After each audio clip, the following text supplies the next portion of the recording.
I just stopped. Yeah. Ramana, go ahead, please. Yeah. So Vyakhyakas are there, beginning from the Brahmanas.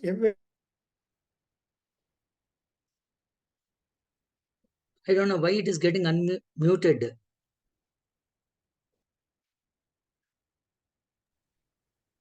Spotlight remote. Yeah. Please, sir, continue. So the Samhitas are there. Rigveda, I told that it is reception desk. Yajurveda is the auditorium attendance and to the guest work. All the guests who have come inside being it. And Samaveda is entertainment. And Atharveda is security that is being kept outside, inside. See that no disturbances. That's why we have got number of mantras. More than 15,000 mantras are there. And who can explain the real meaning of all of that? So again, the rishis have come in and Sayana Acharya, and before also there are so many acharyas. So that's how the Vyakhyakas are also equally important to be able to note the brilliance and the knowledge of the Vedas. And we have come the latest time also, we have so many scholars and both India, outside and all that. So that's why these days academically, Veda study has grown, and traditionally also it has grown very much. Therefore, we have chosen the various rishis. And in fact, our foreigners come and say that our Rigveda is divided into two, Rishi Mandalas and general Mandalas. 1, 9, 10 general, and second to seventh Mandala, Rishi Mandala, something like that. They go on classification. That's anyway. But our traditional scholars never do like that. Everything is a Veda Rasi.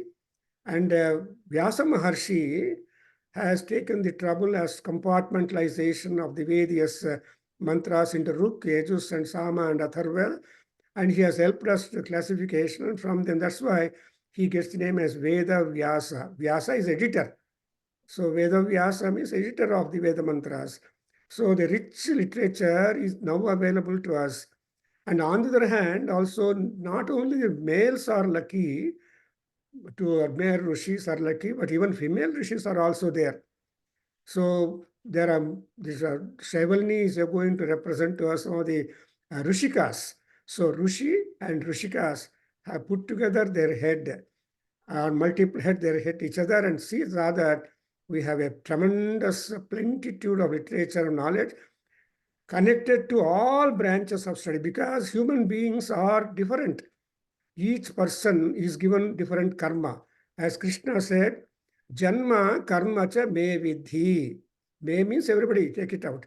So every Janma has got some specialized focused karma, whatever it is the level. And again, he only told in Gita, as we see, guna karma vibhagashaha. So Janma, guna, and karma. These three factors helped for the Gnana Rasi to become more and more bright and available for so many people. So thereby, and we have been having number of topics, and all the topics that we have been doing for the past 28 years have been listed in the Samat Shama or in the report, and also in Vedaganga flow. And this year we have got that rishis, and they have got that kind of transcendental power to go into the seventh frontier of knowledge and visualize and get knowledge from directly gods. And in fact, rishis are so great, as we see, even gods are afraid of rishis. And in the Harsacharita, for example, Bana presents that when such a big Gnana Sabha is going on, when Brahmadeva was the president, the chairman, suddenly Durvasa Maharshi gets up and then curses Saraswati, that because Saraswati just smiled, we don't know who, what, why for Saraswati smiled. He thought, looking at him only, she smiled. Immediately he cursed her and to go to Bhuloka and all that. That's how the Saraswata and all those belong to are called Saraswatas. So we have like that so many parables and stories and Genesis explanations and all that. So this is a rich literature, and this topic will not stop today. It will go whole year and whole life, and it's a research topic also. And thanking all those people who have joined here from all places in India, abroad also, because now it has, because of this internet Zoom program, we have people connecting from various locations of the world. So the world map is happy, which means that Veda Purusha is there. America is Patal Loka, they say it. And the Bharat is something. So every Loka has got its own Dvipa and Dvipa Kalpas. And thanking you all, and at the same time, the Paramatma and Dr. Vodupalli Raghava and my son Anjaneya Prasad, my daughter Napurna, and my wife also Sitaram Lakshmi, they are all cooperating, supporting this activity of Gnana Karma and meeting Gnana Sabha. So thanking one and all, I just conclude with prayer to Veda Purusha. Om Shanti Shanti Shanti. Veda Purusha Asirvadostu. Om Tat Sat. Thank you, Professor Prabhakar sir. It was a wonderful gist on rishis, what jnana has been given to the human beings of this universe. And you have really highlighted that one. And I'm sure that this 2-day seminar conference on this on the contributions of rishis would go, as you said, forever, and for our knowledge and benefit to the whole world. Thank you, sir. So now I request Professor Shashi Tiwari madam to first release the Veda Ganga, the 29th volume of the Nada Veda Adhyayana Kendra, which has been releasing for over 29 years. And Professor Prabhakar was telling that was his brainchild, and which he brought that name, and which Professor Kashikar, C.G. Kashikar has accepted to continue that name of Veda Ganga, and which is a wonderful name coined by Professor Prabhakar sir. And this, the 29th volume, will be released now by Professor Shashi Tiwari madam, and she will continue for about 2-3 minutes on speaking on that volume, and then go to her contribution of Indian Indologist, the great Sri Aurobindo. Madam, Shashi Tiwari madam, please.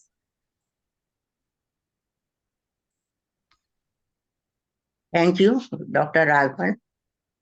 Respected Chairman and distinguished audience, Sarvebhyo Namo Namaha. I am very happy and feel honored to release Ved Ganga's latest edition, 29th number.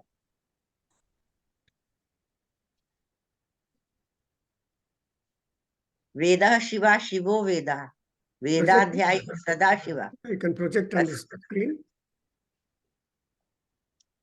Can you project wrapper also? Yeah, wrapper, yeah. Yeah, this is Ved Ganga's 29th volume.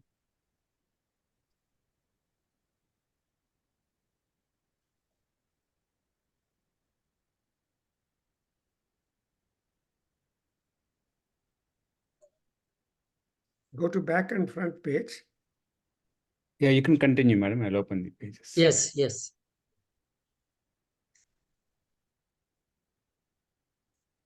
Can I start? Yeah. Yes, madam. Please continue. So, madam. on the title page of this Ved Ganga, it is written there one verse, Veda Shiva Shivo Veda. Vedadhyayi Sada Shiva. Tasmat Sarva Prayatnena Vedam Abhyaset. It is written on the starting pages. Next page. So this verse is quoted on the cover page of Veda Ganga. According to this saying, all of us should practice Ved with all efforts. The Ved Ganga just released volume is contributing sincerely towards this purpose. Its chief editor is Dr. C. Anjaneya Prabhakar. Along with him, Dr. C.L. Prabhakar, Dr. Sita Ram Lakshmi, Dr. Raghav Bodepalli, Dr. Aparnadir Khandelwal, and Dr. Sasila Purushottam are other editors in the team. This particular volume is dedicated to the affectionate memory of Ved Dampati, Srimati Saradamba, and Shri V. Nandakumar. Ved Ganga, Volume 29, edited by Dr. C. Anjane Prabhakar of USA and published by Nad Ved Ganga Adhyayana Kendra of Bangalore in the year 2023, is released in this holy annual program of Ved Ganga Adhyayana Kendra and Waves India before the auspicious presence of Vedic scholars and Ved lovers. It is my proud privilege that respected C.L. Prabhakar ji has given me this opportunity. Yesterday only he has emailed its first copy to you, and at the same time I started reading it with great interest. This volume of Ved Ganga is number 29. It means since last 28 years, this publication is coming up with the benefit of Veda students and Ved lovers. Beautiful cover page of Ved Ganga is decorated with the pictures of rishis and Vedic goddesses. Ved Ganga is also the annual document of Ved Adhyayan Kendra, as it gives the detail of programs held in the whole year under its banner. Its index is giving a long list of articles published in the volume. If one will go through that, the whole list of articles, he will appreciate their various types, mostly based on Vedic concept, Vedic ritual, Vedic worship, and Quranic dharma, etc. Articles are written in 3 languages, Sanskrit, Kannada, and English. Required diagrams are given. Typing and production of the book is very clear and good. If anyone will take up this volume in hands, he or she will surely start reading and looking at it. Shubham Astu. Theme of 29 NVAK Annual Day celebration is contribution of rishis and Vyakhakaras for the welfare and emancipation. Accordingly, my topic is contribution of Indian Indologist Sri Aurobindo. Can I share the screen?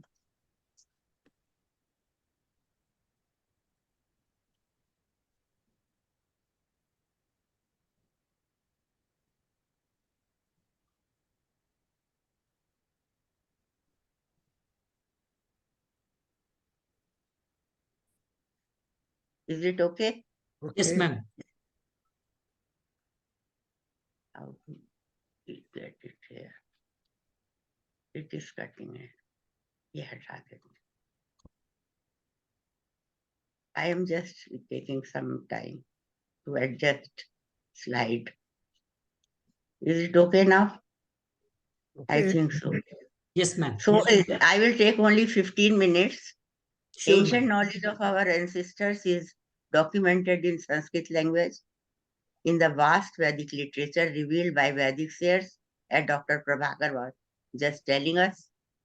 In the classical Sanskrit literature written by poets, these texts are studied by Indologists of many countries. So Indology is a subject of study of languages, literature, history, culture of Indian subcontinent. That is called Indology. Most specifically, Indology deals with the study of Sanskrit literature, Hinduism, Jainism, Buddhism, and other indigenous religions of India.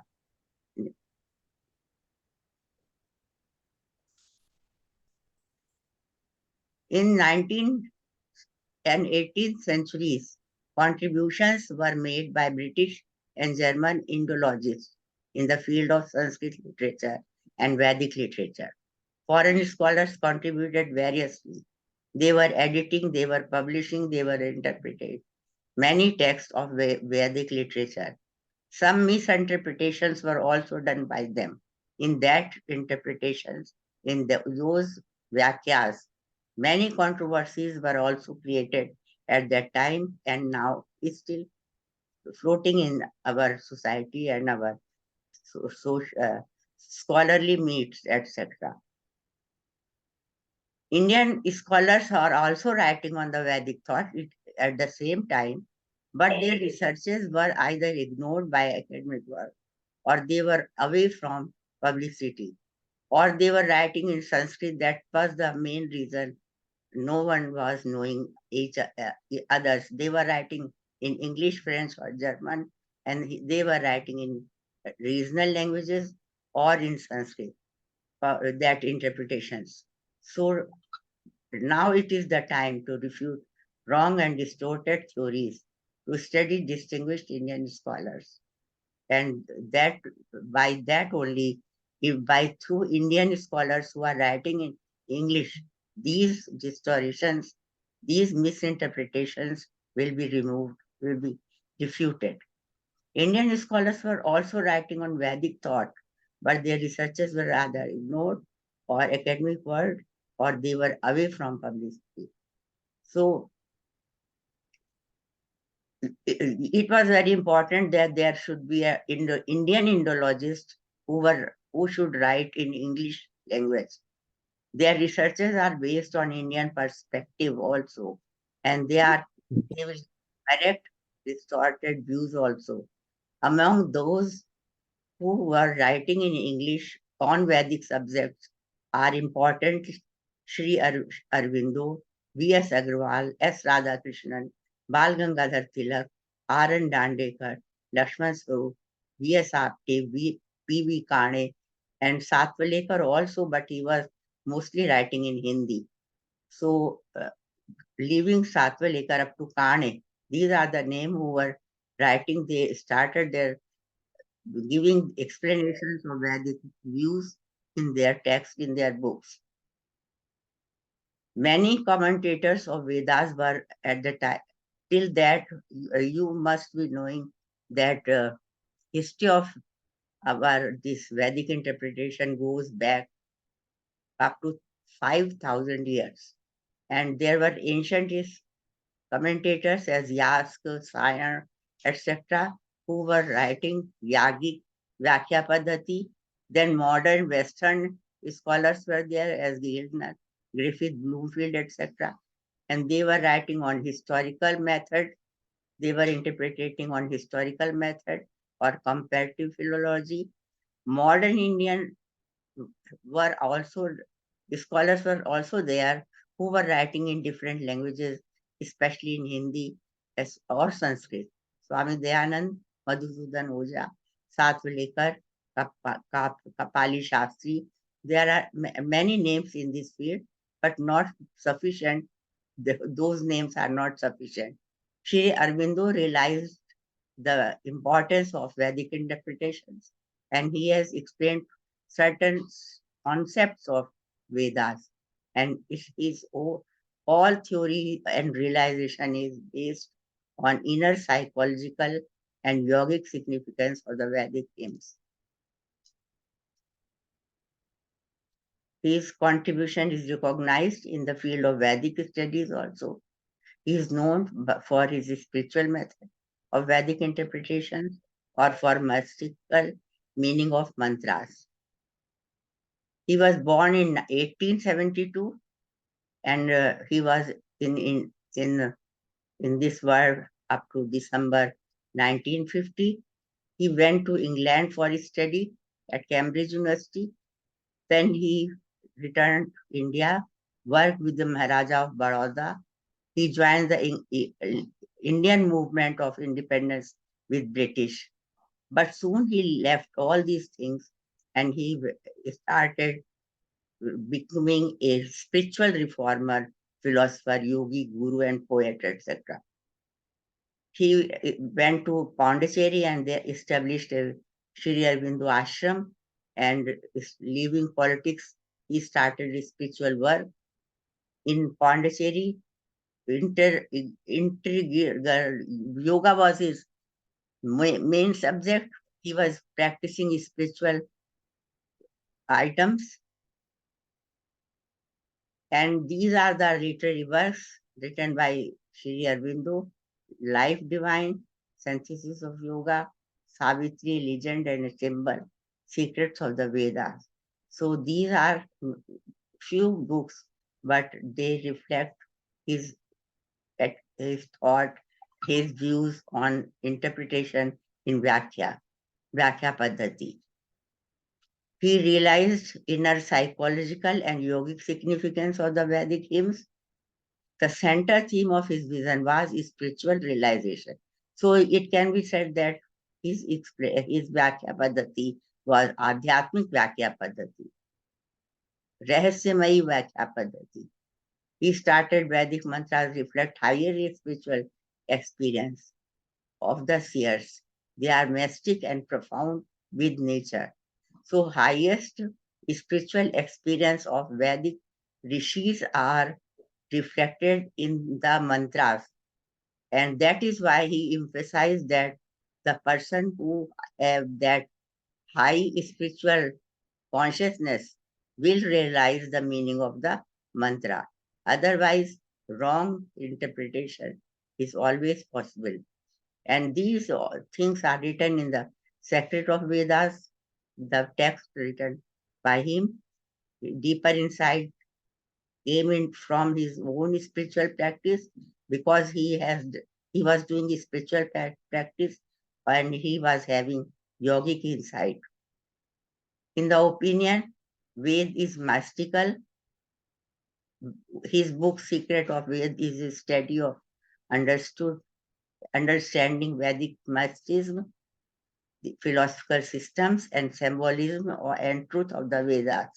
Is there at all, or is there still a secret of the Ved? He used to ask in his book.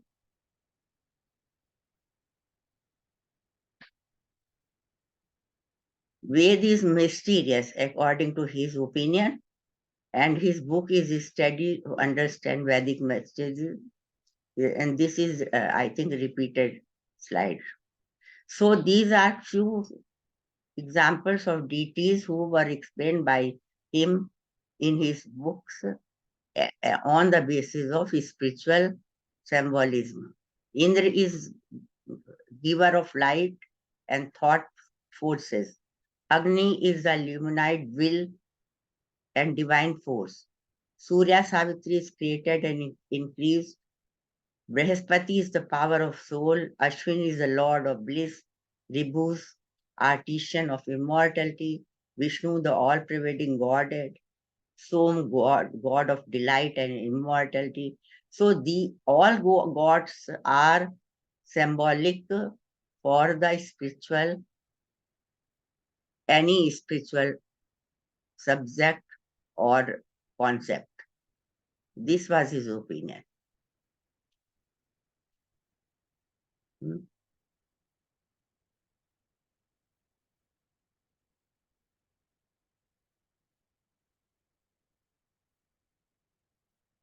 His book Divine Life and Synthesis of Yoga talk about supramental manifestation and higher consciousness.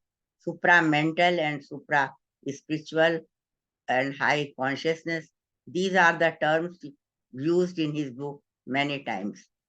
And this is to indication towards the revelation of secret meanings and high inner meaning or hidden meaning, you may say.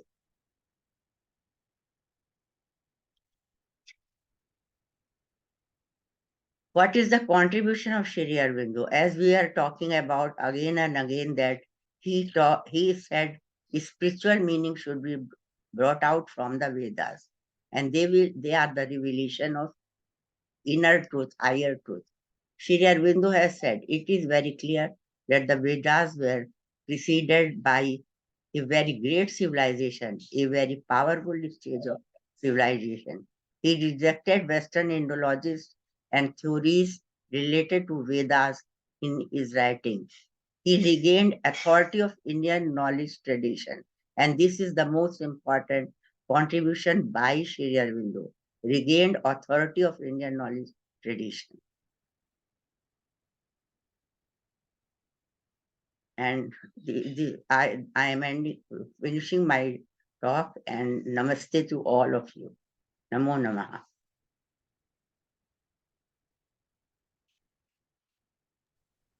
Thank you, Madam. Professor Shashi Tiwari, Madam.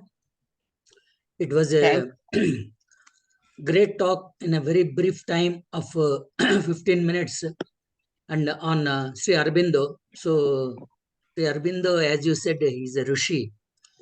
And undoubtedly, he took several people with him, and several Germans and other country fellow men have joined with him and and settled at the Pondicherry ashram, as you said.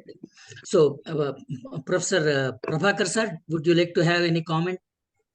So she has really opened up new stars on Aurobindo, because that we have we have an institute in Bangalore started by the vice president of the Waves, Kapal Shastri Institute, Research Institute. A lot of work has been done.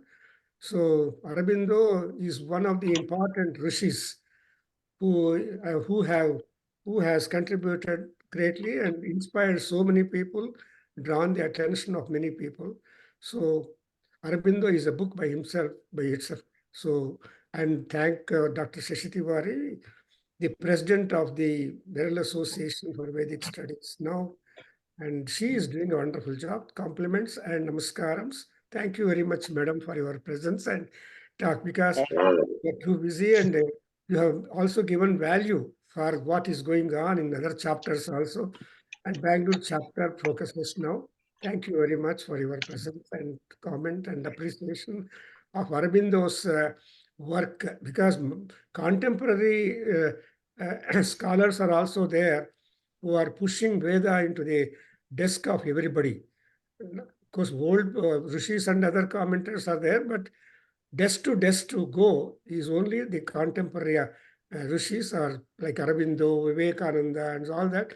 In fact, Vivekananda said when he visited Max Muller's place, when he went there, he said, "It's a pilgrimage for me to have visited Max Muller." So he took it as a pilgrimage. Imagine, these are all the very great people. So thank you very much, madam. Next. Thank you, Professor Prabhakar sir. So now we request Veda Adhyayana Kendra of 2023 report presentation. Hari Om. Hari Om, Shri Gurubhyo Namaha. My humble pranams to all Vedic scholars, the students of Veda Adhyayana Kendra, who are attending this conference. I am very much pleased to and happy to submit the annual report of Veda Adhyayana Kendra in this auspicious occasion of the 29th annual day celebration on the theme of contribution of the rishis and Vagyakaras to the knowledge and human welfare in this Vedic and later. The Veda Adhyayana Kendra is unable to conduct the practical Veda classes as Guruji is in the US. So Guruji is conducting the Veda classes on the online media, and Guruji Prabhakar is conducting the regular classes on online, and the yoga classes also is running with T.S. Gopalan, who are conducting Veda classes on online media. And the earlier 29th annual day on the theme of Dharma and Adharma was performed on the 17th and 18th of December 22 through a virtual symposium media only. The Veda Ganga, the 28th volume, was released by the Professor P.C. Madhavan sir on both the NCB Nath and Shashi Tiwari and many other scholars, Vedic scholars were presented on that occasions. That was also conducted through online media only. The other activities of the Kendra, like Sundarilahari Homa and the Veda Adhyayana, the Rudrabhisheka, and the and the other activities are performed in Guruji's residence in JP Nagar regularly. And moreover, and every month, the two programs is regularly running on this occasion. That is, one is Stotra Bodha and the Pravachana Malika. In every month, the two program is regularly conducting online. So on 22nd and 23rd, the Saudarlahari Homa was performed in our in the residence of Sri Karan, the one of our Vedic student of the Nada Veda Adhyayana Kendra. And the second one is on 24th 9/23, the Saudarlahari Homa was performed in our one of the residents of Kendra students, that is Srimati Shama Sagare. So the Saudarlahari Homa is regularly running on every month, the third Sunday. The Waves India branch is supporting all the Kendra activities. The family members of Guruji, Dr. Prabhakar, and Shri Ravindra Nagaruji, and Kamala Arora, Shri Purushottam, and Srimati Geeta Damodara, and every all well-wishers are extending their financial support to the Kendras. See, the detailed report of the activities of the Kendra is available in Veda Ganga 29th volume under the heading Samakshama. Hari Om Tat Sat. Thank you, Guruji. Hari Om.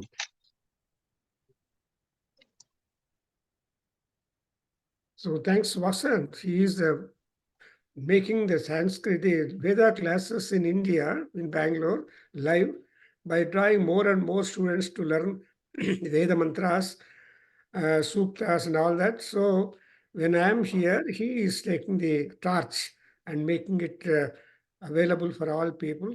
Congratulations and thanks to Vasant.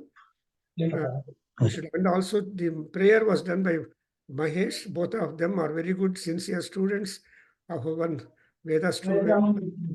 And so thank you very much. Thank you, Guruji. Hari Om. In fact, the Nada Veda Adhyayana Kendra students are really very fortunate people under the guidance of our Guru, Professor Prabhakar sir. I have attended some classes of Mahanyasa and Taitriya Samhita and several other Upanishads, and which he has taken forward several people in this field of Vedas.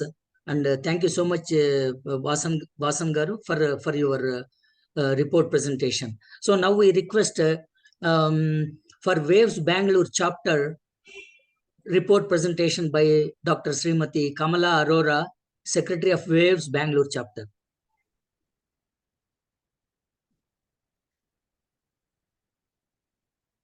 Looks like she is not there. Oh, she's there. Yeah, please, madam.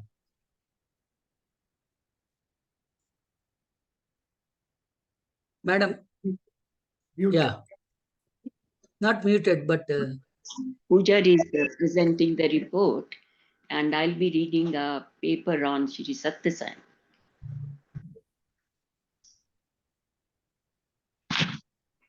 Is she audible, sir? Can everybody? Yeah. Now. Because the report is being read by Mr. Pooja, I think. No, your Bangalore chapter Waves report, I think that is what. Yes. Yes, I think I was told to do a little talk on Shri Satyasai, and the report was to be read by Mr. Pooja. He's not there. He has already. Yeah. Okay. Please go ahead, madam. Well, I was told to do this little talk on Bhagwan Shri Satyasai Baba. And after all, listening to all the Vedic scholars, especially Mrs. Shashi Tiwari ji. Such knowledgeable people here. It is a great opportunity for me to be with all of you people. I have a little thing to talk about, and I will present it as Veda Purusha sign, the embodiment of divine love. Just to give you an idea about Bhagavan Shri Satya Sai Baba's philosophy, whose devotee I am. I feel that spiritual life is the true genius of India. Those who make the greatest appeal to Indian mind are not the military conquerors. Are you able to hear me? I think, Yes. Prem, you have to do. Are you able to hear me, sir? Yes, yes, continue, please. Yeah, continue, madam. But your Those face who must be make- full. So elevate yourself. Your face will fully appear. Okay, good. Those who make the greatest appeal to human mind, to Indian mind, are not the military conquerors, not the rich merchants of the great diplomats, but the holy sages, the rishis, who embody spirituality at its finest and purest. India's pride is that almost in every generation and in every part of the country, from time of her recorded history, she has produced these holy men who embody for her all that the country holds most dear and sacred. By their lives, they teach us that pride and power, wealth and glory are nothing in comparison with the power of spirit. In the words of Shri Ravindranath Tagore, talking about the spirit of India, he said, I love India not because I cultivate the idolatry of geography, not because I have had the chance to be born in her soil, but because she has saved through ages the living birds that have issued from the consciousness of her great sons. Satyam Jnanam Anantam Brahman.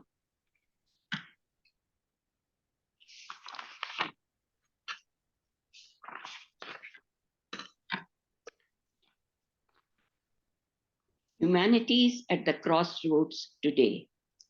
21st century will be crucial turning point for mankind. It will realize the establishment of a global village. If we learn to solve problems together, learn to share knowledge through technological options and the limited resources available, and learn to respect and understand different cultural heritages, then it will be possible to realize the establishment of a genuine global village that enables sustainable development for all. If it is not possible, then only disaster can happen, and humanity has the chance of getting completely annihilated. At this time in human history, we need direction and guidance from Veda Purushas who can show us the way. The whole world is on fire. That is what Swami said, Shri Satya Sai Baba.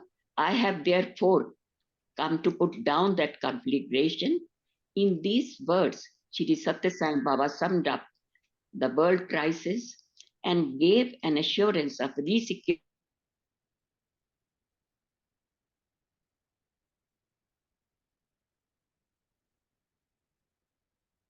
No.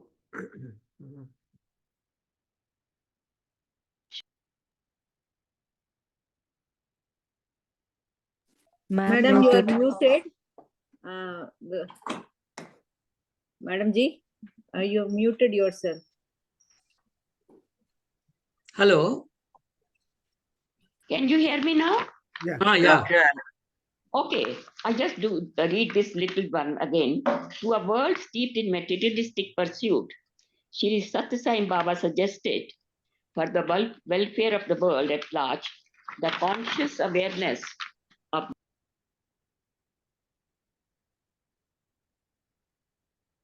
No. Again muted, madam. Oh, you're muted. Hello, madam.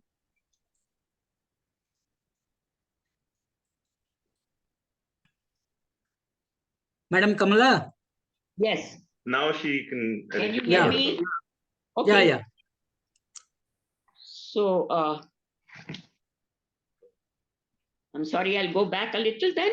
In everything, in awakening this consciousness of the living reality of God in the minds and hearts of people all over the world, Shri Satya Sai Baba effected a spiritual transformation or revolution of a kind unknown in the history of mankind. It is a revolution which goes beyond the revolution brought about, say, for example, Gandhi. This revolution does not aim at Sarvodaya, but goes many steps ahead and talks about Sarv Atmabodhaya. He demonstrated this profound teaching by living it in his life. My life is my message, he used to say. And his life indeed was a miraculous expression of life, of love in the form of gentleness, protectiveness, and kindness, which he extended to all. This is an era of scientific revolution. Shri Satya Sai Baba did not want people to be infected by the insanity of science and wanted the scientists to humanize and spiritualize the sciences. He said we should evolve a method of channelizing sciences towards spirituality. Science and spirituality are the two legs, he used to say, that enable man to progress towards his goal. In fact, many leading scientists have realized this and attempted to follow this through. For example, Einstein said that science without religion is lame, religion without science is blind.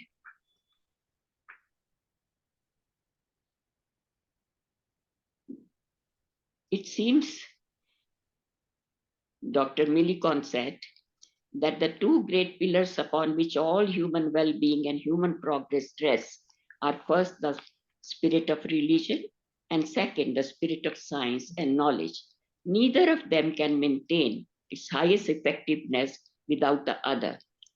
To foster the latter, we have universities and research, but the supreme opportunity for everyone, with no exception, lies in the first. The pursuit of science should lead to development technology which is beneficial to mankind.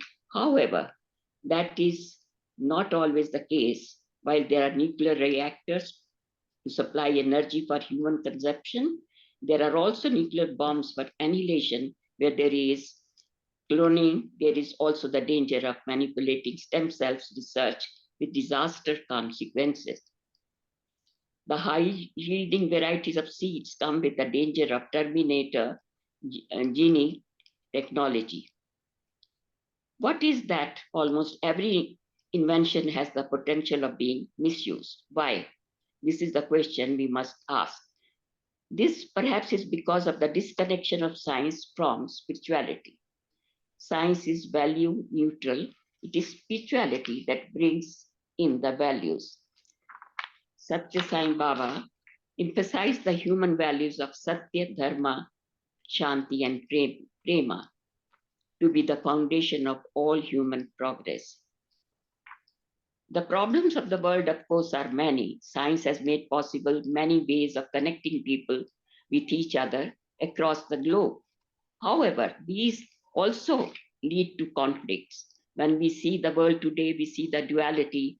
We have all the connecting technologies like internet, Instagram, Zoom calls, FaceTime. But are these facilities really connecting people or fragmenting them?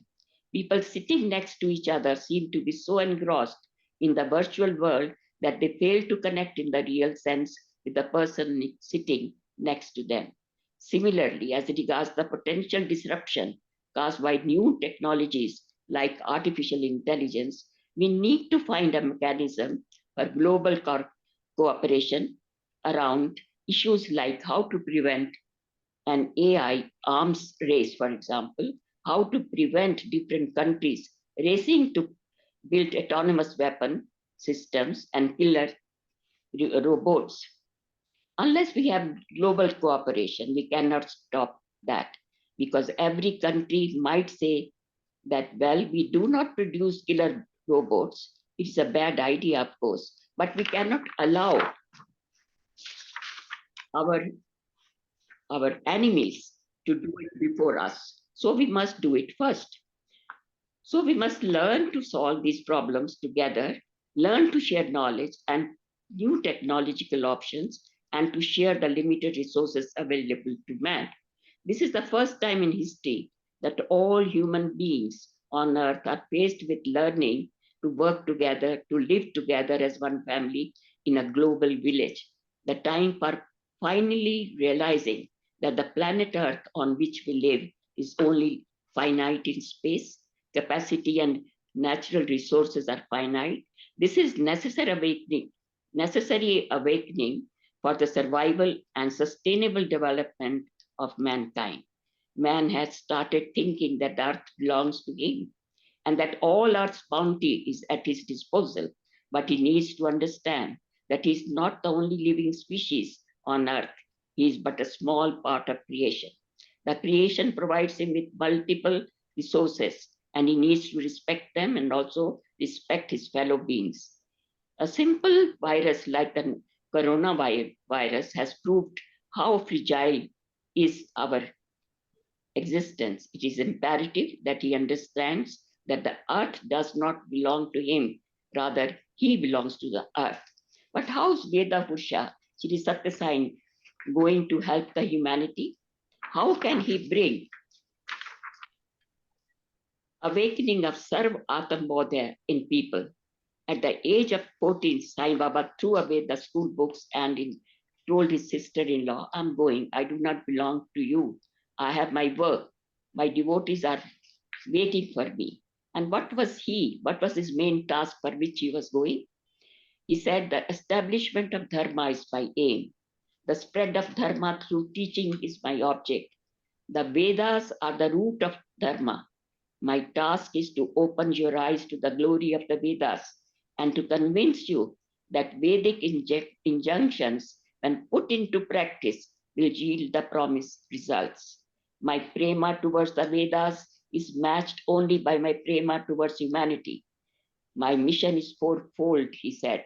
Vedoposna, Vidvatposna, Bhakta Raksha, and Dharma Raksha. What is the dharma that Baba taught, and how dharma, according to him, is righteousness? It is a system of life in full accord with the truth of one cosmic consciousness in all beings. Everything in universe, according to him, whether animate or inanimate, serves a purpose which determines the nature, sabhava of the thing. It also determines the nature and composition of the body by which it is manifested. To put it differently, everything in nature has a name, form, and function which go together. So dharma of a thing is the routine compliance of the thing with its nature. Like it is the dharma of water to flow, it is the dharma of fire to burn. Similarly, it is the dharma or sabhava of man to love, help, cooperate with his fellow beings, because he is the spark of divine in him, and in his divinity, something, and this divinity which is something which permeates the whole universe. Therefore, it is Madam, may I request you to kindly conclude your talk? Yeah. So, the application of this dharma, that man should love all beings, because love is the nature of man. According to Swami Shri Satya Sai Baba, he said that love, because it's the sabhava of man to love, so we should love all beings the same way as we love ourselves. Ultimately, there is no difference between him and the universe, that is the man and the universe. Man should make no distinction on the basis of caste, creed, or religion. This course of conduct, when things follow their own dharma, will produce the maximum benefit both for the thing concerned and the rest of the universe. Thank you very much. Thank you so much, Dr. Kamala Arora ji. In fact, Sri Satya Sai Baba has really made several thousands of people to chant Sri Rudram across the world, irrespective of caste, creed, religion, and other things. And he conducted Atirudra Mahayajnas in several places, and which he paved a way how human beings have to live on this universe. So I thank you so much for bringing out such a wonderful presentation. And Baba now also we, had 1 minute, sir. Baba also had the Ved Pathshalas for the students, where all Yes, the madam. students could go and learn Vedas, and there was no restriction of caste or creed. Yes, madam. Everybody who was interested could go. Thank you so much. Thank you so much, madam. Thank you, And thank now you. we request for the keynote address by Dr. C.M. Neelakandan on Sri Acharya Shankara's philosophy of apology, observations from Aparada Kshamapana Stotras. Professor Neelakandan, sir. Am I audible? Yes, sir. Am I audible, sir? Yes, sir. Yes, sir. Wonderful.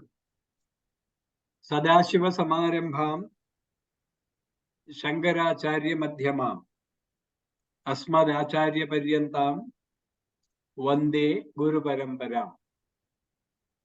I am very happy to join this August gathering this evening in India, this fine morning in USA. I have been associated to Waves and Dr. Prabhakar for the last many years. I have participated in many national, international seminars of Waves in many centers in India.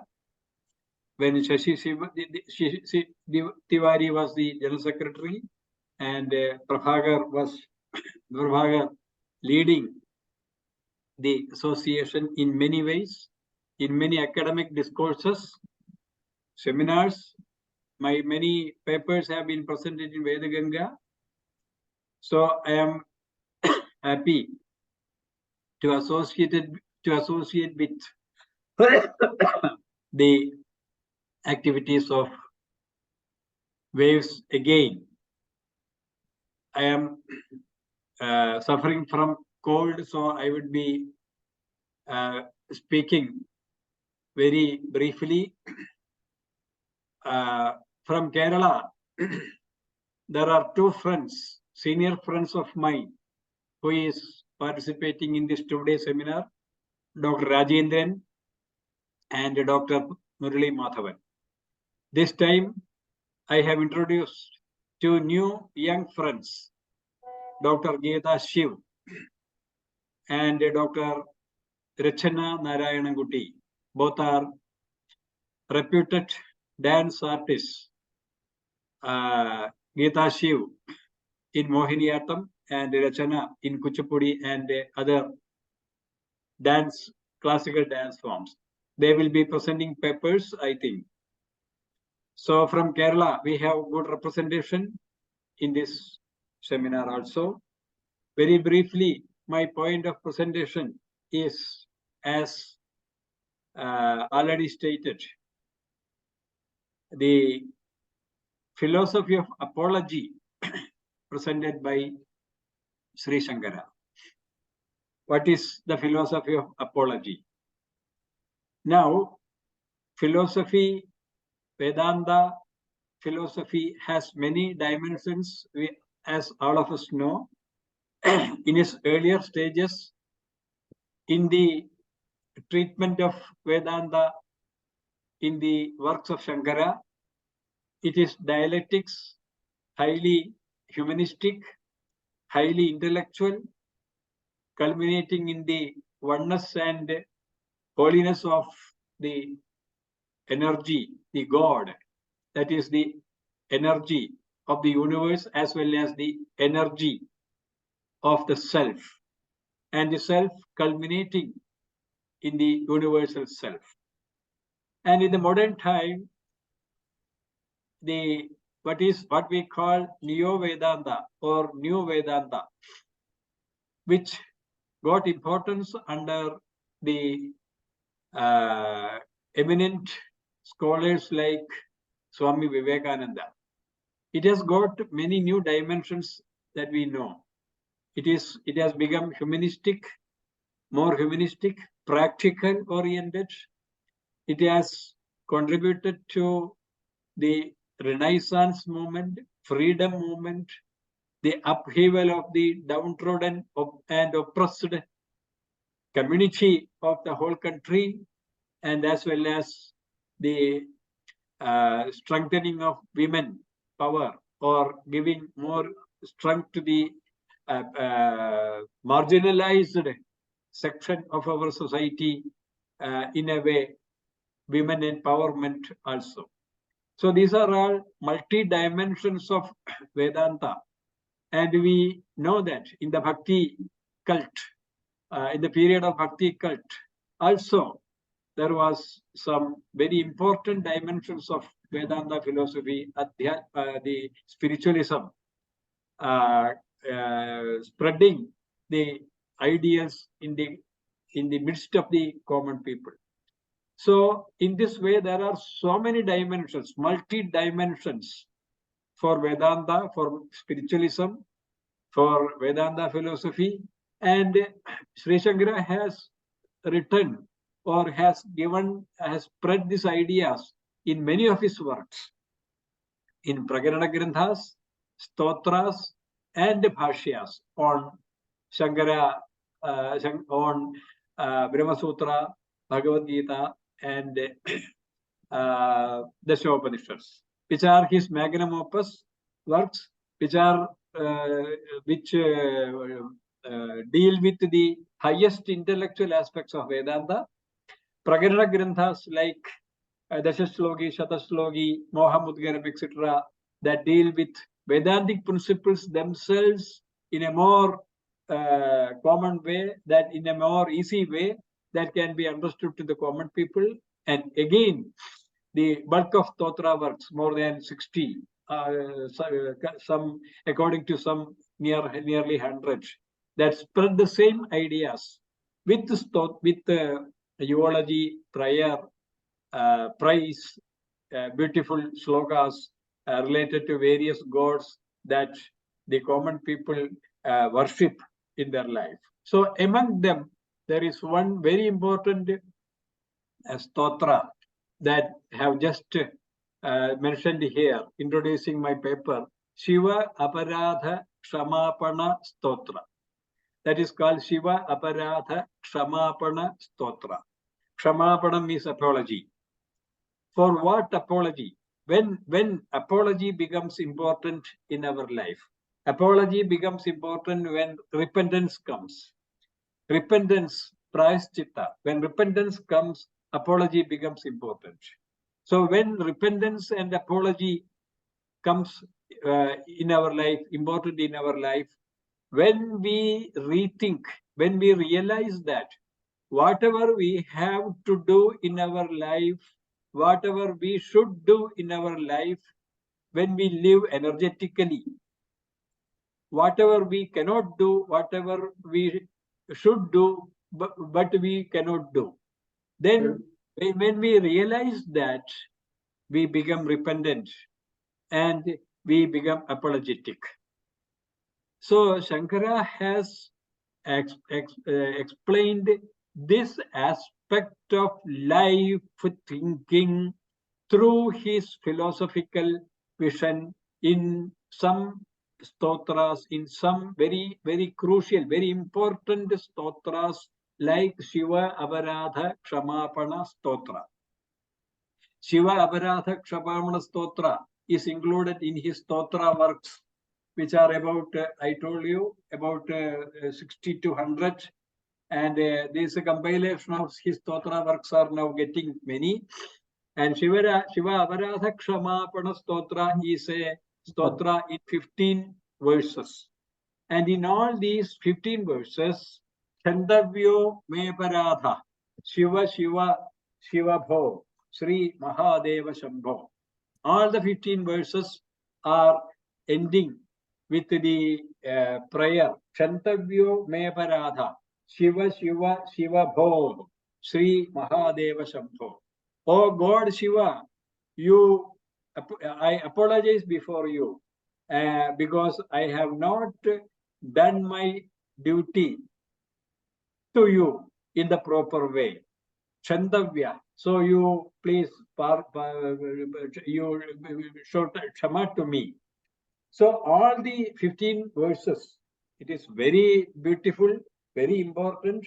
One or two verses I will recite now. Adav karma prasangat kalayati kalusham matrikukshav sthitam mam vinmutra medhya madhye kathayati nidaram jatharo jataveda yad tatra dukkham vyathayati nidaram shakyate kena vaktum Chandavyo me paradha Shiva Shiva Shiva Bho Sri Mahadeva Shambho Balye Dukhadirekat Malalulita Vapu Stanyapani Pipasuhu No Shakatascha Indriyebhyo Bhava Malajanita Jantavo Mam Tudanti Nana Rogati Dukhat Ludita Paravasha Shankaram Nasmarami Chandavyo me paradha Shiva Shiva Shiva Bho Sri Mahadeva Shambho. This is the way that the stotra goes, and in everywhere Shankara is praised for his aparadha that he has not done true obedience to prayer to Shankara.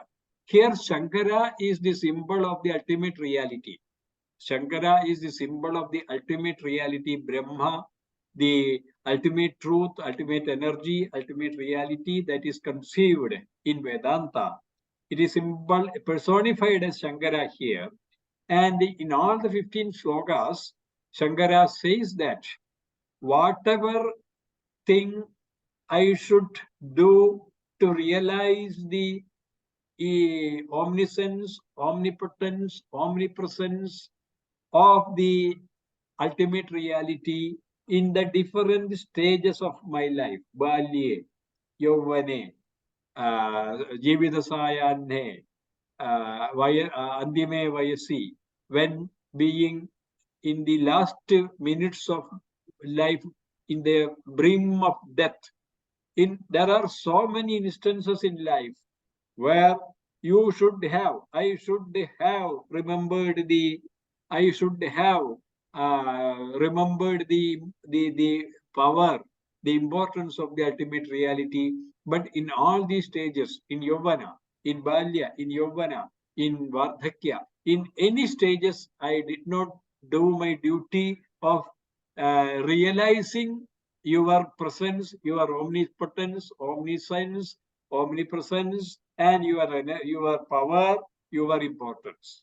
So Balye, Yovane, this is what is presented in these 15 verses, which shows that each and every individual in life, this is another teaching of Vedanta, each and every individual in their life should do their duty to the society, to the public, to the common people, to his family, to his mother, to his father, to his grandmother, to his grandfather, to the whole society, to their children,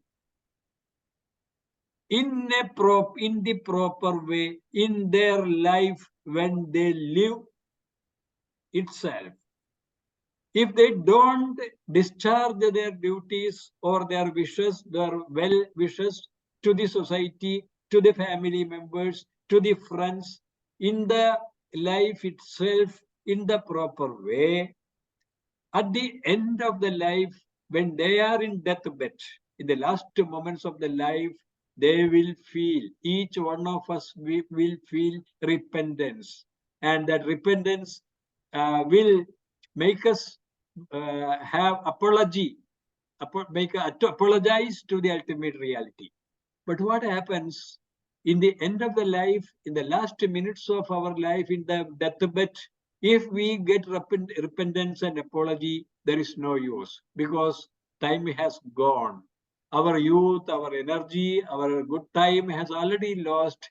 And whatever we should have done, discharged our duties, whatever good or whatever things we should have done, we could have done in our young ages, in our healthy ages, we didn't do in the proper way. And then in the last minutes of our life, when we could not move, we could not do anything, we could not think, we could not speak. At that time, when we realize this thing, when we repent, at that time, there is no use. This is what is the essence of the teachings of Shiva Aparadha Kshamapana Stotra. I could have done all this in my life when I could have done it in my youth, in my energy, when I have health, position, wealth, and all other circumstances. I didn't do that. So this is the practical aspect of Vedanta philosophy that each and everyone should understand and should imbibe in their minds and realize in their life. And whatever we have in mind to do good things, to discharge our duties, we should do that at the time when we think about it and do it, and we get satisfaction at the moment, and not to keep it away to the last moments when we are not able to do anything. So this is what is the essence of the this Shiva Aparadha Kshamapana Stotra. There is one more sloka related to Shankara, which is, I think most of you are scholars in Vedanta and Indian philosophy and Shankara, and oft quoted. But I don't know whether there are some verses, some slokas of Shankara, some works of Shankara, which are not found in the national, international editions of Shankaracharya's works, but which are very common, very famous in Kerala only. For example, I have introduced in this August assembly in one of the seminars one work of Sri Shankara, Savarya Hridayam, and another which are not found in the major collections of Shankara's works nationally published. But this Savarya Hridayam is famous in Kerala, and I have brought out an edition of Savarya Hridayam with English introduction, etc., which I have introduced in one of the seminars.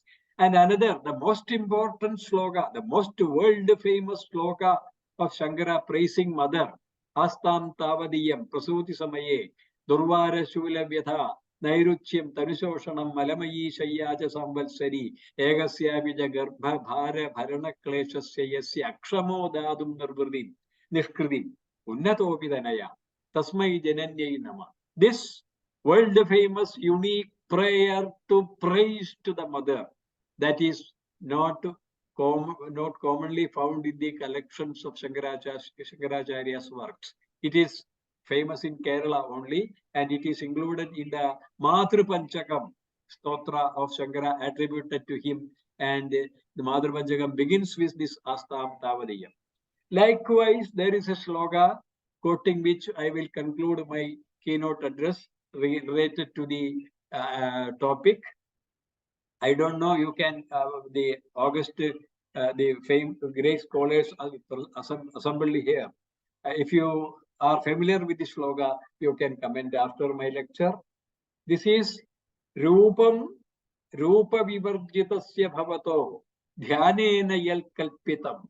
This is a single sloka, famous. Shiva Aparadha Kshamapana Stotra is a stotra which is included in the stotras of Shankara. But this particular sloka, Rupam Rupa Vivarjitasya Bhavato Dhyanena Yal Kalpitam Stutya Anirvachaniyata Akhila Guru Duri Kritayan Maya Vyaptitvam cha Nirakritam Bhagavato Yal Tirthayatradina Chandavyam Jagadishatal Vikalata Doshatrayam Malkritam. Again, apology. Oh Lord, oh God, I apologize before you because I did three aparadhas in my life. What are they? Rupam Rupa Vivarjitasya. Actually, the ultimate reality is without form and name. Nama Rupa Vivarjita. Without a name and form. So, actually, the ultimate reality, Brahma, ultimate God, ultimate energy, ultimate reality is Rupa Vivarjita. But I conceived the ultimate reality as having Rupa, form and name. And I composed so many stotras for different gods, attributing form and nama and rupa to you. This is a great aparadha I have done before. I have done to you, O ultimate reality. Rupa vivarjitasya bhavataha dhyanena rupam kalpitam. Sa aparadha me kshandavya. Second is anirvachaniyata akhila guru. The great guru of the world, ultimate reality, that is actually beyond expression, beyond praise, beyond expression, beyond praise of letters or words. Anirvachaniyam, not to be defined, undefinable actually.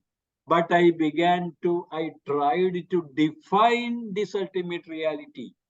Anirvachaniyata akhila guru anirvachaniyata stutya dorikrita. I tried to define this indefinable nature of the ultimate reality. That is another second aparadha I have done in my life, O great Lord, O ultimate reality. Third, Vyaptitvam cha nirakritam. Vyapritvam cha nirakritam bhagavato. Actually, God is omnipresent. Omnipresent. What we call omnipresent, omniscient, omnipotent. There is God wherever we conceive him in our mind. Not in the temples, not in the tirthas, not in the temples, not anywhere. It is actually in the mind of the true devotee only. In Kerala, there is a great poet, everyone knows, Melpatur Narayana Bhatta. He says that wherever you are and you have the dhyana on God, there God comes and presents before you. You needn't go to the temples. Nishkamam niyata swadharma janam. Yet where you sit, where you are, and you conceive God, he will be before you. So, actually, God is omnipresent. But I have tried to see God in temples and other places, which is other aparadha I have done for ultimate. So these three aparadhas, very famous sloga, that has many types of Vedantic tones, and which make us think in many ways in our life. This is another sloga where Shankara presents his apology, repentance.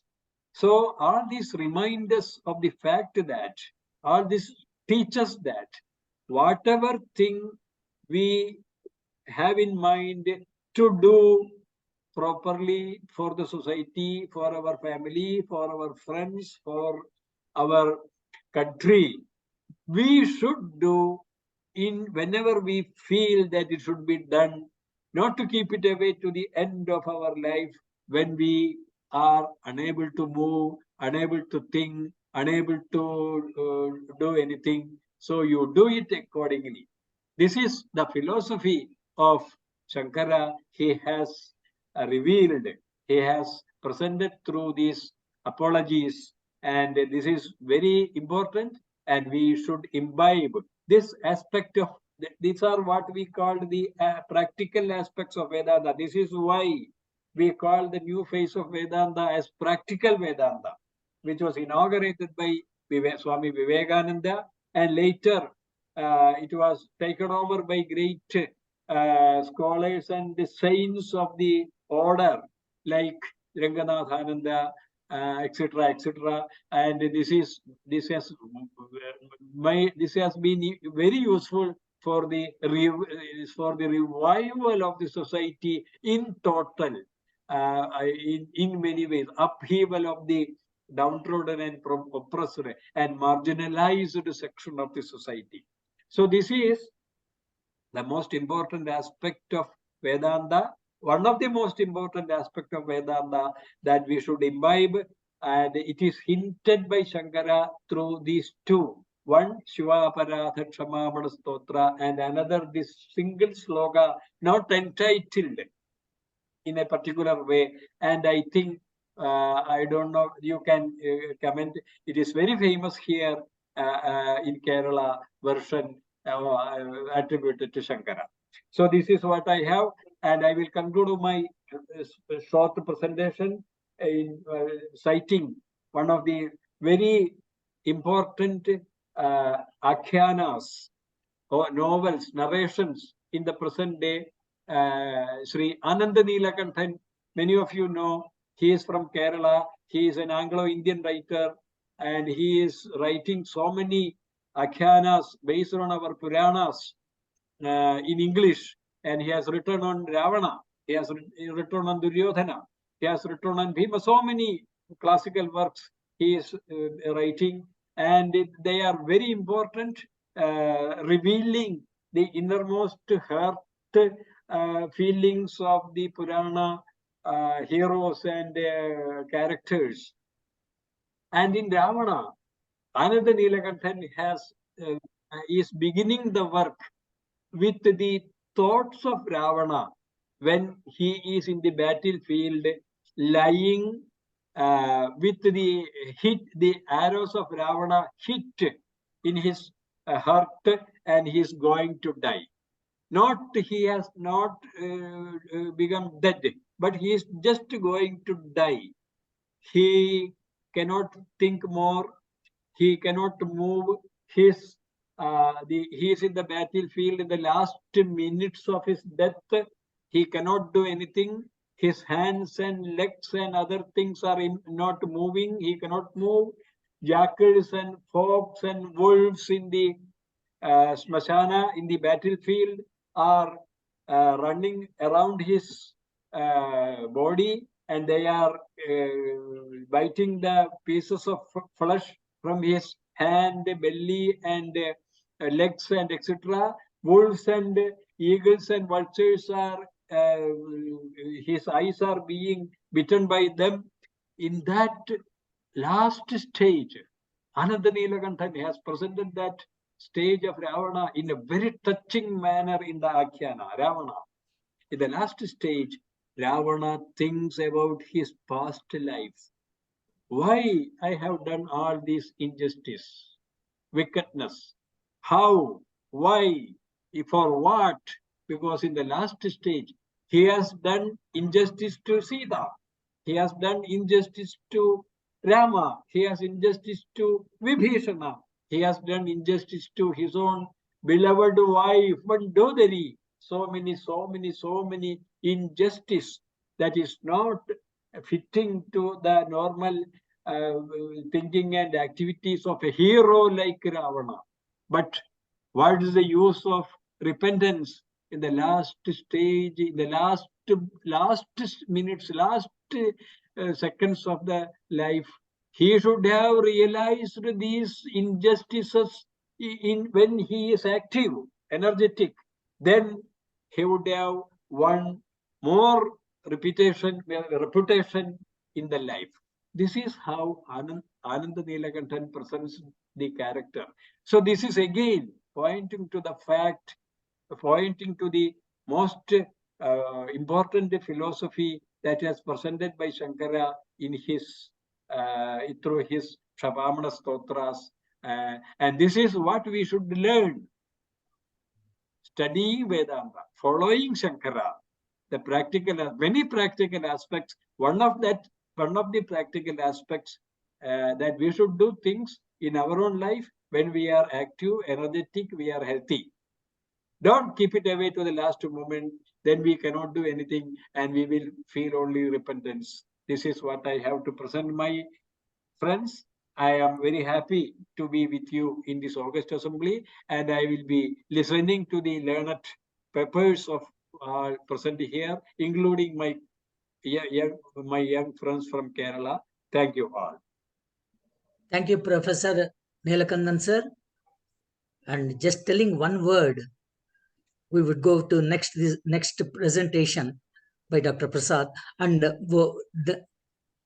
we have in Telugu language, we have few people like Sri Samavedam Shanmukha Sharma Garu and Dr. Chagandi Koteswarao Garu. They speak on Shankara Bhagavat Padaru. We call him only as Shankara Bhagavat Padaru, not at all with any other name. And he came to this Bharat Desha. The Kailasa Shankara has come as Shankaracharya, but the Kailasa Shankara is Kaparti, means having tremendous hair on his head. But this Karadi Shankara doesn't have any hair, but only the pigtail. So this is Adi Shankaracharya Bhagavat Padaru has led his life. It is this Sama Prarthana Stotras are for us, not for him. So thank you so much, Professor Neelakandan sir. And it is all. Now we would go with Professor Anjanaya Prasad, who is in Australia, Sydney, and waiting for this time. And I call him for his paper presentation on Shankara's Nirvana Shatkam, a pathway for happiness and step for attainment of mukti. And I thank Professor Anjanaya Prasad immensely, because he got up at 1:30 now in the Sydney, and waiting for this. Thank you so much, Dr. Prasad. Please carry on. Hari Om. Thank you all for this opportunity and for listening. And Dr. Neelakandan's talk was so inspiring. And this talk is really, again, a follow-up on Adi Shankara's work on Nirvana Shatakam. And so in my talk, I will kind of go through how the origin of this chant came about. There are only 6 verses, but they present really the gist of what I think this workshop we are doing, symposium we're doing in the annual day here, and I hope to take the main lessons from those verses for happiness and mukti as we have in this workshop. So let me make a prayer before I start. Om Asatoma Satkamaya Tamasoma Jyotirgamaya Mrityorma Amrutam Gamaya Om Shanti Shanti Shanti.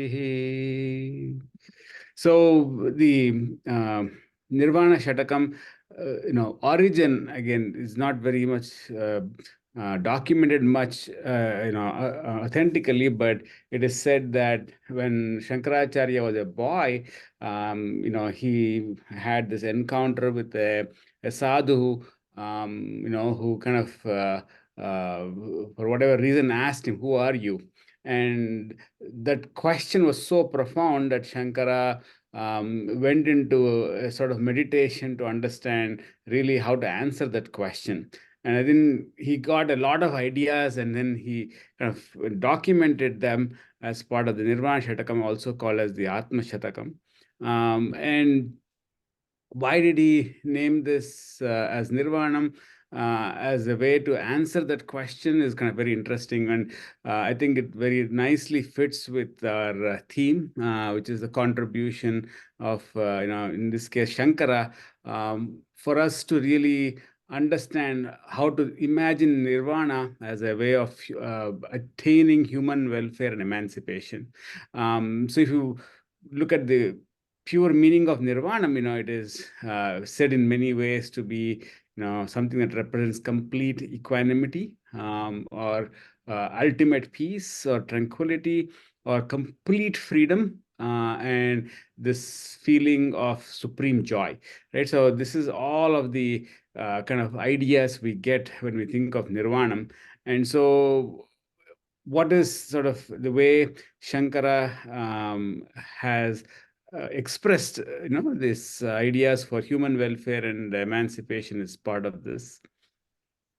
Manobuddhyahankara chittani naham na cha shrotva na cha grana netre न च व्योम भूमिर्न तेजो न वायुः चिदानन्दरूप शिवोऽहं शिवोऽहं चिदानन्दरूप शिवोऽहं शिवोऽहं.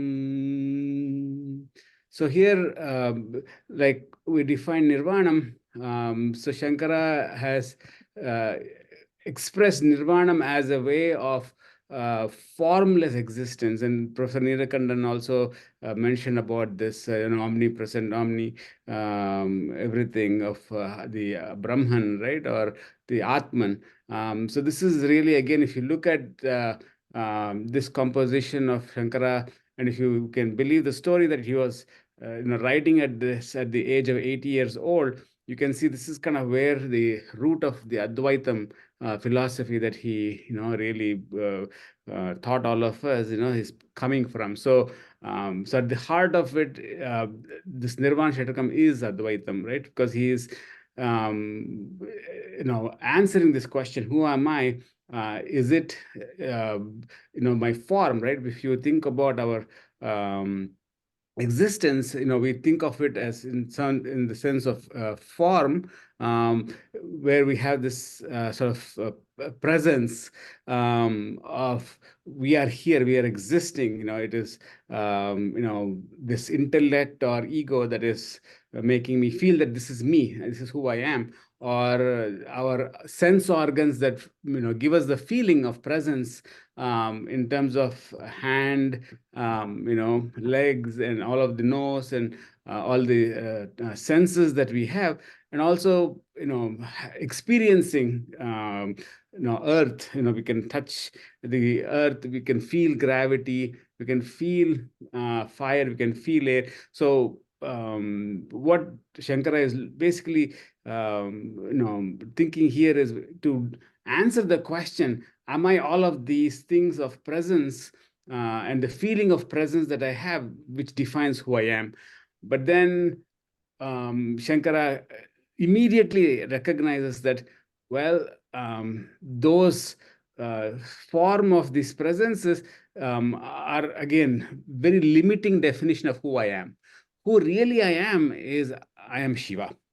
And I am Shiva only, right? So this is Shivoham, Shivoham. So this is why he's saying 2 times, is he's absolutely asserting all of these things of presence and the feeling of presence are, again, not fully defining who I am, right? I'm not all of those, right? Because I am much more than that, which is what I am. I'm Shiva.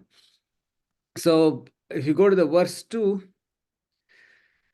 न च प्राणसंज्ञो न वै पञ्चवायुः न वा सप्तधातुः न वा पञ्चकोशः न वाक्पाणिपादं न चोपस्थपायु चिदानन्दरूप शिवोऽहं शिवोऽहं Chidanandarupa Shivoham Shivoham. So the next level of thought, right, beyond the feeling of presence is the feeling of the body and the important aspects of our body. So in this second verse, he's again pondering whether when I say who I am, is it because I have this breath, or is it because of this panchavayus, which are the vital energies? So we have pranavayu, vyanavayu, samanavayu, udanavayu, apanavayu. So all of these different vayus are vital energies in our body that actually make us who we are. So am I that? Or am I the sapta dhatus, or the seven body tissues that we have, right? Rasa, Rakta, Mamsa, Medha, Asti, Majja, Shukra. So all of these different body tissues that we have, which define, again, our anatomy, right? So again, am I any of those things, right? This is a very, deep understanding of, again, the person who I am. Is it my anatomy? And more importantly, is it the panchakoshas that I am having, which are the layers of self, which are the Anandamaya Kosha, Vijnanamaya Kosha, Manomaya Kosha, Pranamaya Kosha, and Annamaya Kosha. So are these the layers of self that define me, right? Is it again the speech that I have, the hands that I have, the feet that I have? So really, is my anatomy really the definition of who I am? But again, Shankara refutes himself and he says, actually, those are all very limiting definitions of who I am. Again, I am Shivoham and I am Shivoham. So, I'm much beyond these things. I'm not just this feeling of presence. I'm not just my body and my anatomy and these vayus and panchakoshas and all of those. I'm much beyond. I'm actually Shiva. And in the third verse, न मे द्वेष रागौ न मे लोभ मोहौ मदो नैव मे नैव मात्सर्य भावः न धर्म न चित्तो न धर्मो न चार्थो न कामो न मोक्षः चिदानंद रूप शिवोहम शिवोहम चिदानंद रूप शिवोहम शिवोहम. So this third is going much beyond it. Again, it's not just the feeling that who I am. I can physically feel the presence or feel my anatomy that is making me who I am. But again, what is really driving me, and if you want me to say who I am, it's our purpose of life, right? So again, when we think of what we are always sort of focused is to ultimately achieve the ultimate purpose of our lives, to fulfill our lives. And again, is it what we do for the purpose of our life, right? Is it when we go to have greed, or when we attach to certain things, or when we have infatuation and we have this feeling of passion? And again, as we are in this very strong pursuit of our purpose, all the feelings that we feel, right? We are all human. We feel angry, sad, overjoyed. So all those feelings, am I that, right? As I'm pursuing the purpose. And again, ultimately, we are going after the Purusharthas, which is the Dharma, Artha, Kama, Moksha. And those life aims, am I defined by those, right? And again, the answer he says is, well, again, these are all absolutely maybe answers of who I am, but literally they're again limiting, right? Who I am. I'm completely who I am is I'm Shiva, Shivoham, Shivoham. So he goes that, a level beyond, presence, beyond anatomy, beyond purpose. And in the fourth verse, he goes into न पुण्यं न पापं न सौख्यं न दुःखं न मन्त्रो न तीर्थं न वेदा न यज्ञः अहं भोजनं नैव भोज्यं न भोक्ता चिदानन्दरूप शिवोऽहं शिवोऽहं चिदानन्दरूप शिवोऽहं शिवोऽहं. So in this verse 4, he's again looking at who I am. Is it based on the transformations or the sort of labels we put in our life, right? So I was in this conference in Australia, which is where I am, and one person said, I went to Thailand in a different conference last week. I'm here, here in Australia in this week, and I'm really vexed with the food I'm eating. And everybody was like, why? What was wrong with the food? And he said, in Vietnam or wherever else he was, the vegetables are labeled or transformed into Thai food. In Australia, it is labeled into other kinds of food. So there is this transformation we do, assuming that is what is going to give us joy. But again, those labels or transformations that we put for things around us, right?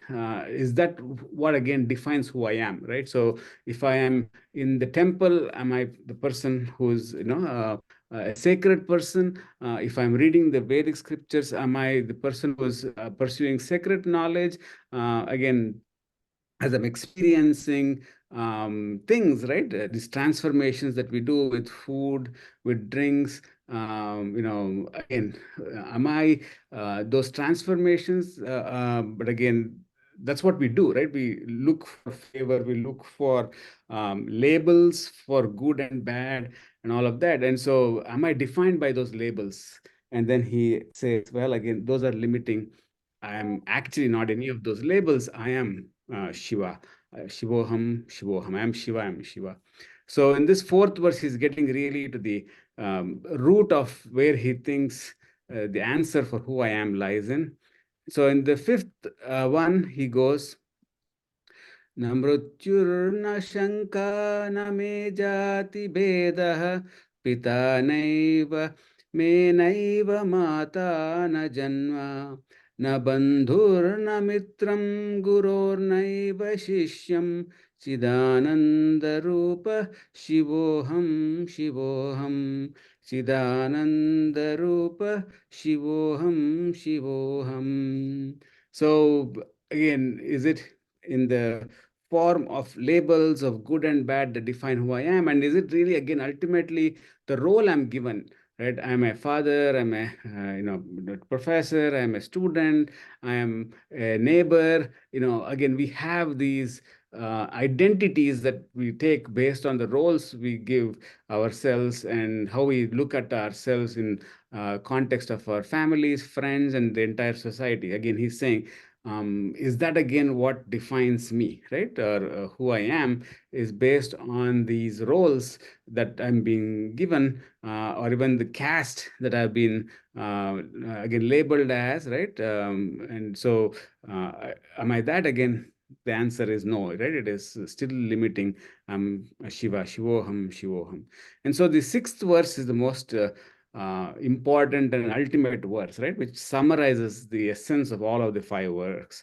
So, aham nirvikalpo nirakara rupo vibhutva cha sarvatra sarvendriyanam na cha sangatam naiva muktirna meya Chidananda Rupa Shivoham Shivoham Chidananda Rupa Shivoham Shivoham. So in this last verse, he literally puts everything together and he says, well, the real answer is I am Brahman, and what I think is who I am is in the pursuit of this happiness and liberation, moksham, and how I can really achieve that is by not putting any boundaries or labels or limitations to my definition, but really thinking of myself as being part of everything, being behind everything, being free, right? And so literally, if you ask what is the definition of who I am, it is saying that I'm not defined by any one thing that actually limits this infiniteness of Atman or Brahman that I actually am. So that's, I think, very fitting to link with the topic of our annual day celebrations here is when we want to really answer the question of who I am. And Shankara has very nicely, very poetically, and very easily summarized what we need to take away for our happiness and mukti, which is not being defined by just our presence or body composition or just the purpose we have or just the labels people put for us or the roles people give us, but it is something beyond some actual thing somebody defines us, right? It's being beyond anything. And that is really the Swarupa of Shiva, right? So Shivoham, Shivoham. So with that, I conclude and I thank you for the time I'm given. Thank you very much, Professor Prasad. It was a wonderful talk. And on Nirvana Shatkam, soon after Professor Neelakandan's talk on Shankaras. So, but you have proved two things like in this genetics. One is you have got your mother's gene of music and your father's gene of philosophy. So you are a combination of these two. So that really will take you further, and as you said, to the mukti level. Thank you so much at this time for speaking to us and bringing out wonderful Shankara's Nirvana Shatkam, and we thank you so much. Yes, so now, just please, we want to add a comment. See, Prasad has really brought out not only the music, not only general meaning of that, but ultimately what is it, what we are going to be ultimately, and who am I? And we see in the timetable that we have given, there is one more paper by the Jayanti Sahu, who also put a question, who am I? So this is what is the question answered even by Yagnavalkya, Ashtavakra, and well, other such great seers. But nobody is definite about it, but still it's a journey. And moreover, we just said contribution of seers to the knowledge and human welfare and all that. But our Purushottam said, why not you add some emancipation, sir? So we use the word emancipation, nirvana or moksha or samambonam, whatever it is. So today we have got a beautiful way out to go to nirvanam. And moreover, as the Aparna put, Vyakhyakas.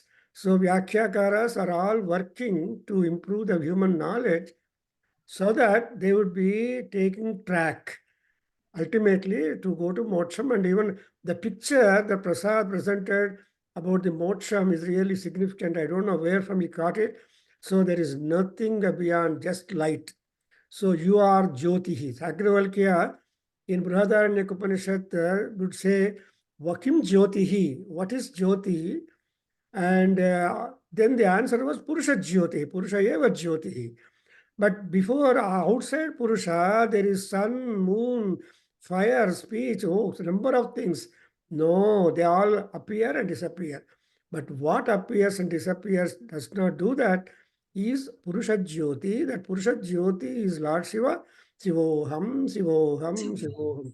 It's a beautiful consummation of ultimate thinking and effort to be made so that we'll really be able to utilize the purpose of our birth, purpose of our journey, and purpose of that. And next we are going to have Sita Ramalakshmi too. She is a PhD in music and she is a professor retired. She has plenty of experience and knowledge and number of teachers. She is going to talk about the Sangeeta Rishis, because we have been having the sequence of starting from Aurobindo as presented by Shishi Tiwari. Then we have next is Baba Swami Satya Sai Baba, and then we have got the. So we see a sequence of a great people attempting to explore the human birth, and all that has been given in the Bhagavad Gita and all that. So now, Bodupalli garu cheppandi. Introduce. Thank you so much, sir, for your comments. And as I would like to add Dr. Srimati T. Sitarama Lakshmi. She's a great musician and Carnatic musician and did her PhD in music. But at the same time, I would love this one, that for how many years she has been working with Professor Prabhakar sir, and how many years she has been in conjugation with in the activities of Professor Prabhakar sir, and in establishing the Nada Veda Adhyayana Kendra, and how she cooperated with her husband, and these for this my pranams at her lotus feet, and I request her now to talk on the contribution to the music by Lakshanakara Rishis and Vaggayakara Rishis. Madam, thank you. She underwent cataract operation also just 4 days back, yet she has come forward to share some ideas or some time on this Sangeeta Rishis. Compliments to her. Thank you, madam. Namaste. Om Sri Gurubhyo Namaha. Vikhneshwara Namastubhyam Sarvabhishta Phalapradam. Vikhneshwara Namastubhyam Sarvabhishta Phalapradam. Nirvignam Kurume Deva Sarvakaryeshu Sarvada. I sing a Ganapati Stuti Kriti of Muthuswami Dikshitar. It contains the Veda Nada combinations existence. Sri Gananatham Bhajare Chitapara-shakti yutam. Sri Gananatham Bhajare Chitapara-shakti yutam. Sri Gananatham Bhajare Nagayajna Sutradharam. Nagayajna Sutradharam Nadalayananda Karam.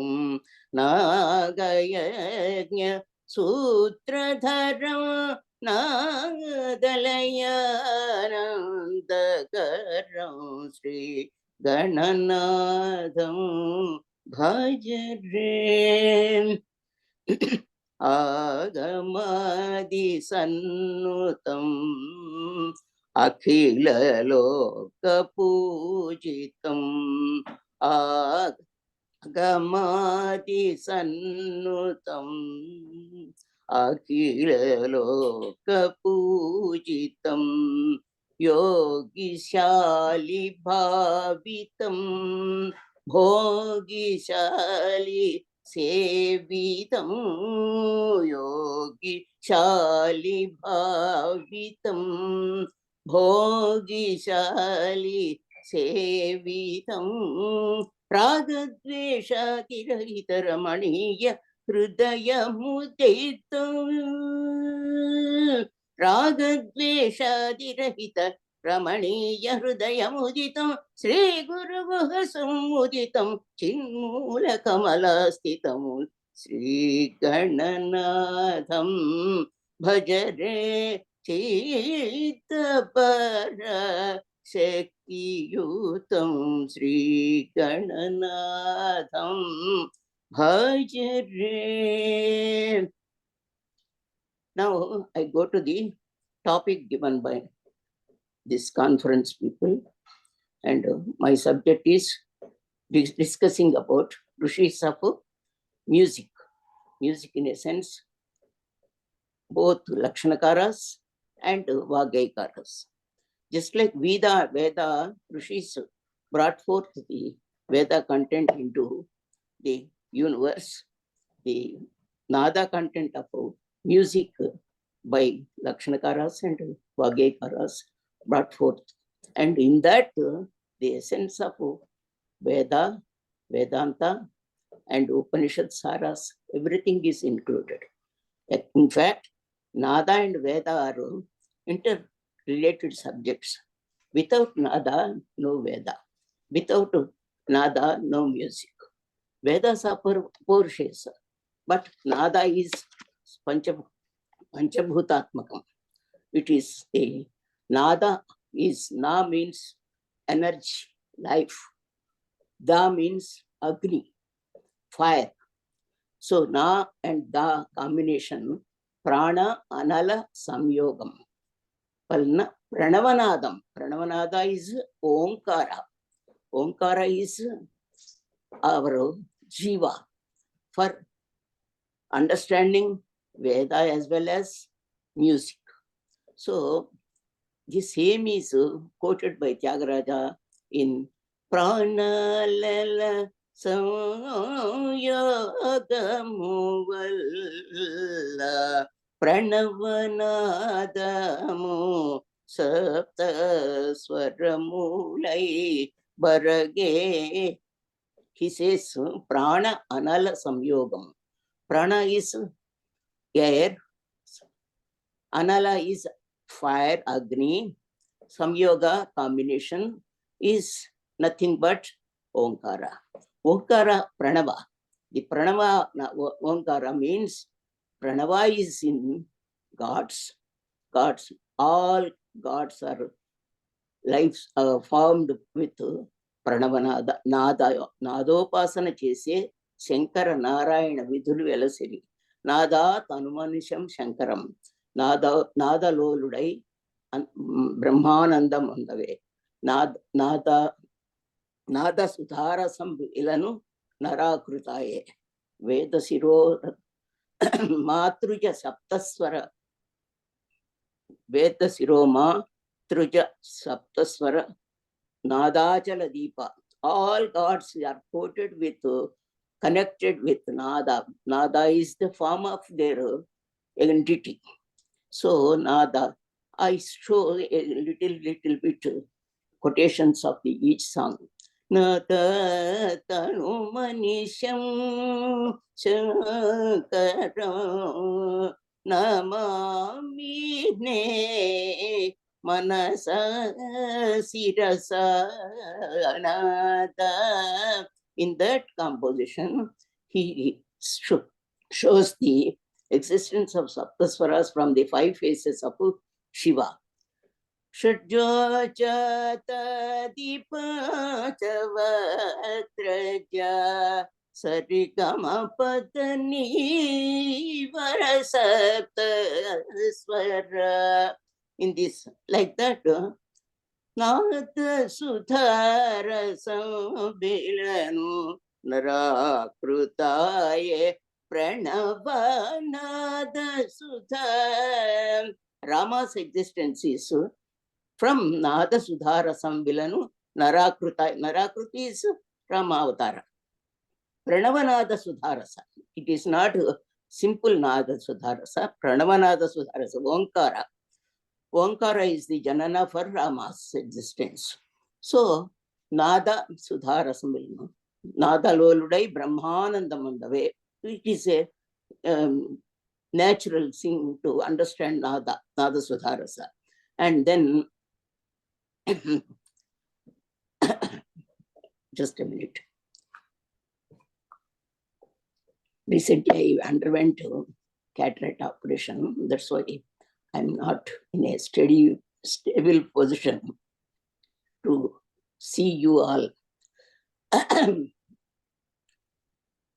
Now, the next composition, Nadopasana Chese Chakara Narayana Vidhulu Velasirivo Manasanado Pasana. All the 3 murtis, what we think gods for Hindus, and 3 devatas. Shakti also from the Omkara. Omkara Panjara Sukhi Upanishadudhyana Keli Kalakanti Agama Vipanamayori Arya Antarvibhavaye Bhavani.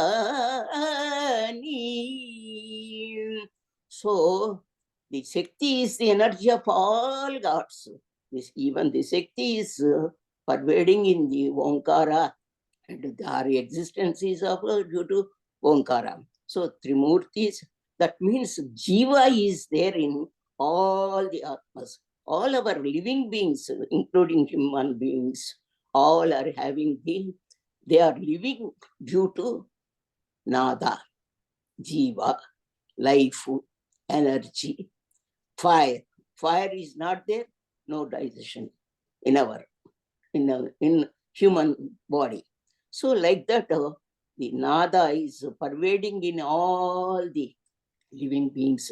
So like that, it came out from Nada.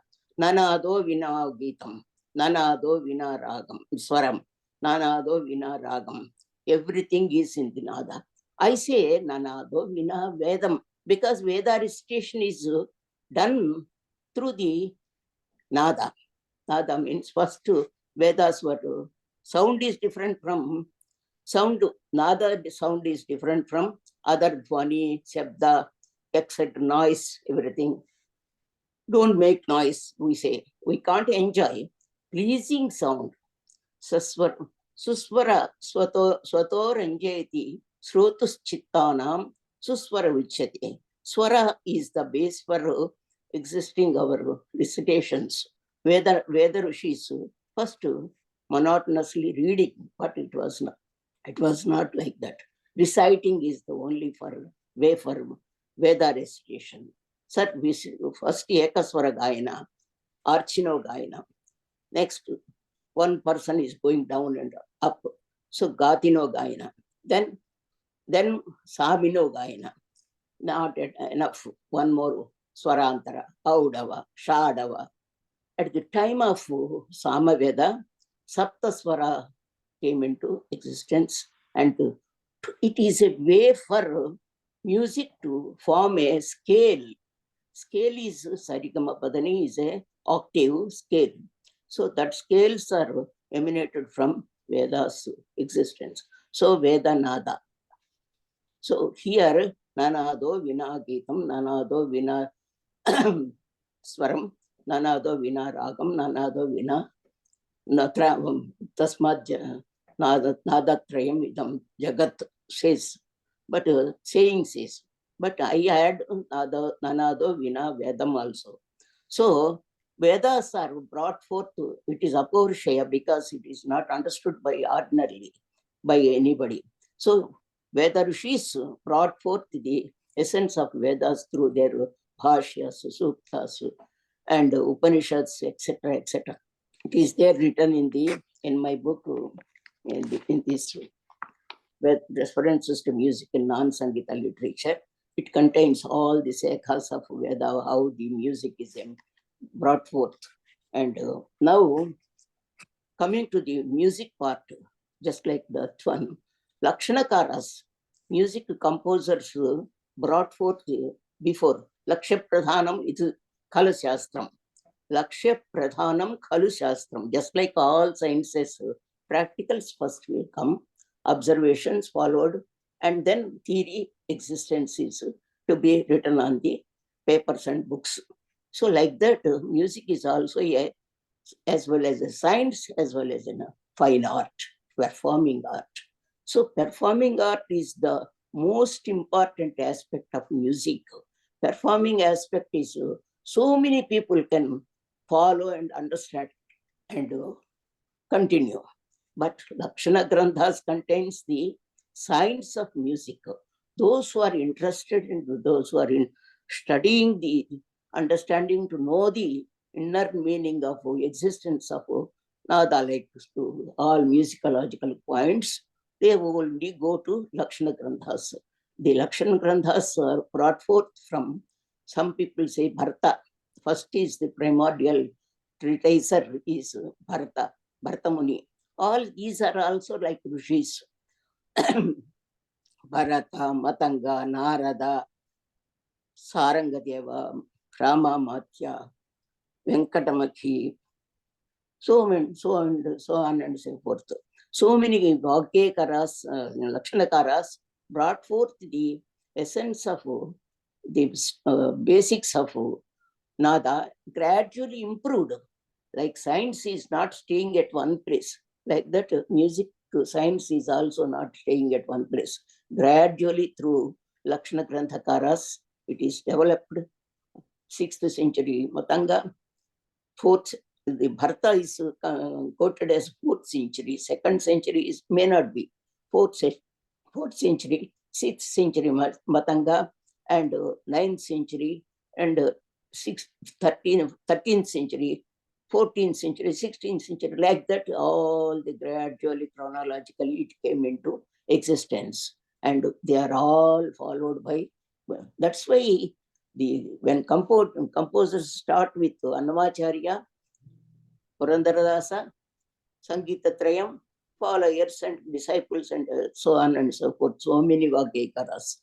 So in that, music is not one music, Sangita. Geetam, Vajyam, Nrityam, Trayam, Sangeetam Uchyate. So, Geeta, Sangita, Nadam, Geetam, Vajyam, instrumental music. Instrumental music is also used in Vedas. Vedas brought forth the stringed instrument played by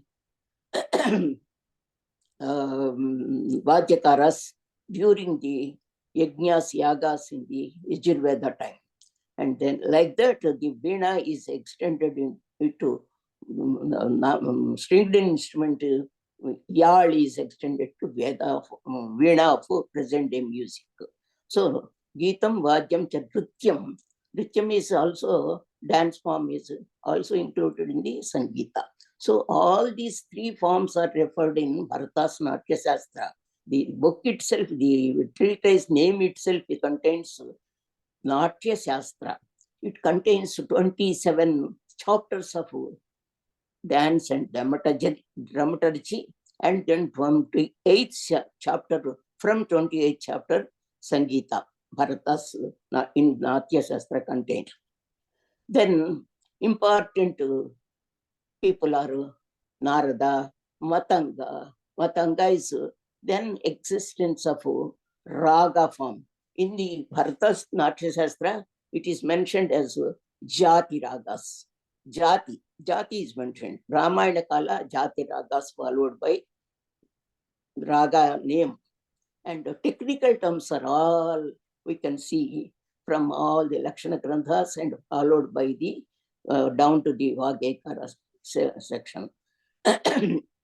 Matanga, the definition of raga came into existence. Matanga Mahamuni, Brihadesi. The Grantha's name itself is Brihadesi. Why Desi means the Marga Sangita is of two types. Nada is of Ahata, Anahata is there. Anahata Nada is hidden in our body and it is not to be exhibited out. Ahatanada is Desi Sangita Adhara. So Ahatanada based music is divided into two types. Marga Sangita, Desi Sangita. Marga Sangita is heavenly persons followed the music. That means Nadopasana. Nadopasana kese Shankarnarayan Matra. They are not only the persons, all the rishis also Nadopasakas. All the human beings also Nadopasakas. That's why they are living. So this is Nadopasana is only for the Marga Sangitakaras. It is Marga Sangitakara followed the music is Marga Sangita. This is Marga Darshakatu, Desi Sangita. Desi Sangita is now presently we are following and singing. This is the another Desi Sangita. Marga Desi contains the details about the Desi Sangita. So it is the Brihad Desi. And then important work, Naradas, Makaranda, Naradiyam, all are so many, followed so many things and existent. Swararnava contains also all details about practical music that is not now containing, we lost it. It is presented by Narada to Tyagaraja, the theory says, but the content of the Swararnava we can see in Tyagaraja, but not the Grantha is available. Then the important work is next, Sarangadeva's Ratnakara. Ratnakara contains so many details about Shruti, Swara, Laya. Laya is also a Vedic content, contains Samahasta. Samahasta contains the Laya part of introduction. So that Laya is taken to Sangeet Marga. The Swara, Laya is Rhythm. Rhythm prevails in the compositions with Sapta Swaras, Sapta Talas, and then later on the continuation 35, 108, so many Talas existence.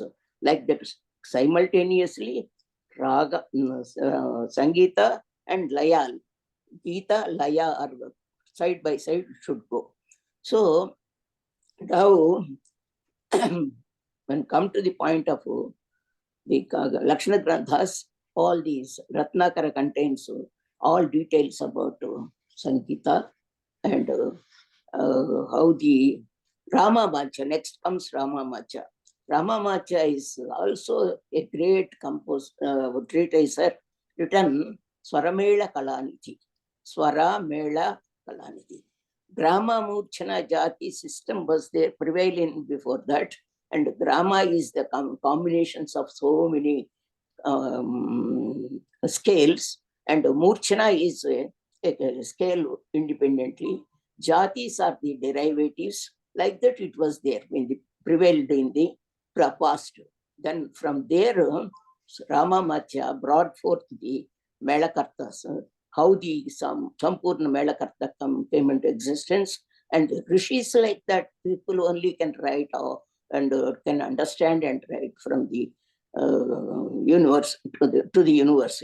It is not possible by ordinary people to understand by themselves. Then in that Saramela Kalanidhi, he mentioned how the Mayamala Gola Raga with each and every 2 notes interval is with the Triswaram, each and every between Sa and Ri, Triswara, Triswara Antara, Ri and Trisruti Antara, Ri and Ga, Trisruti Antara. It cannot be understood by all musicians. Those who are interested in understanding the theory part of music only can understand. Like that, it came so easy to follow by hits also.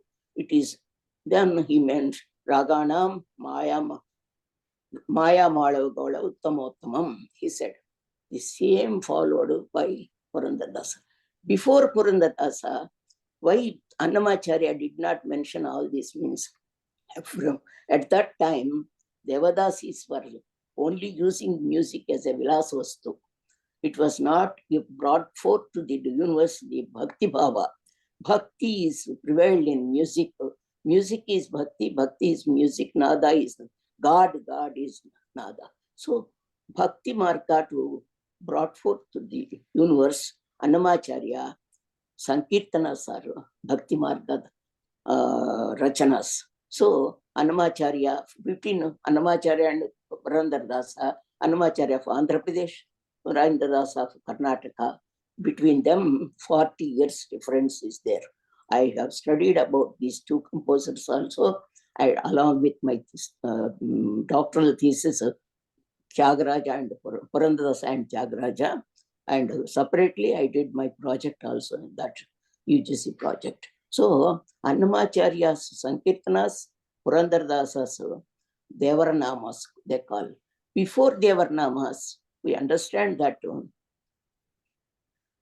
Purandaradasa brought forth the fundamentals of music, Sarigama Padani, Padani Saraliswaras, Jantaswaras, Alankaras, Pillari Gitas, Ghanaraga Gitas, and then Devarnamas, etc., etc., etc. So all these, because of Ramamacha's influence upon him, he took the Raga Mayamala Gaula as Malavagola before Ramamacha's time, Malavagola. Later on, prefixing Maya is for the Katapayad Sutra, that is different from the understanding the serial number of the Melakarta. So this is followed by Purandadasa. Devarnamas are Kannada compositions like Telugu compositions of Sankirtanas, Telugu, Sanskrit, Kannada. All the languages are also there. And then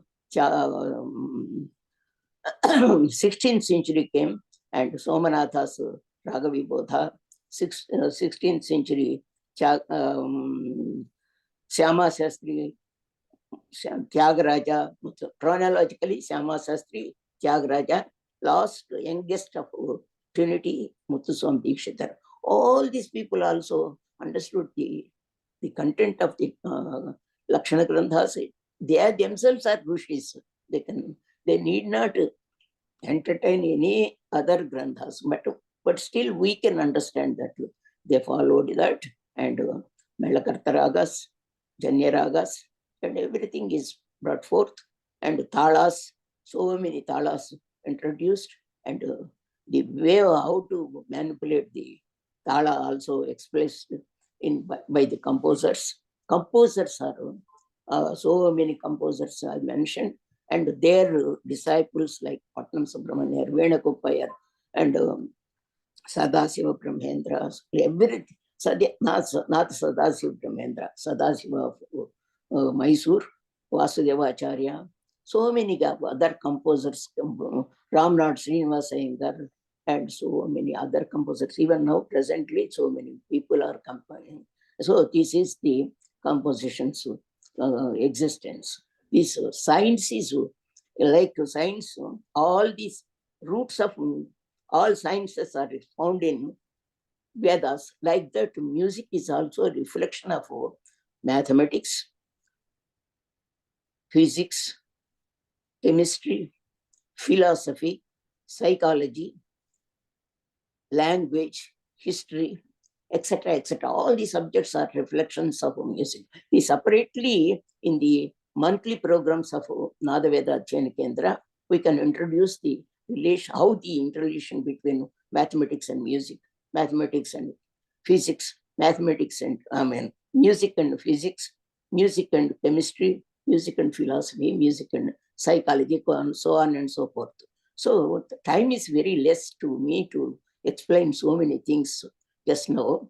I can share this with my other students in the during the monthly programs, and we can give, and it is a very good opportunity to express both Lakshya Pradhanam, Khalu Shastram, the Sangita, about the Sangita. If I start talking about the existence and development, it won't stop at one place. Thank you very much for giving me the opportunity of giving this much to the present day conference.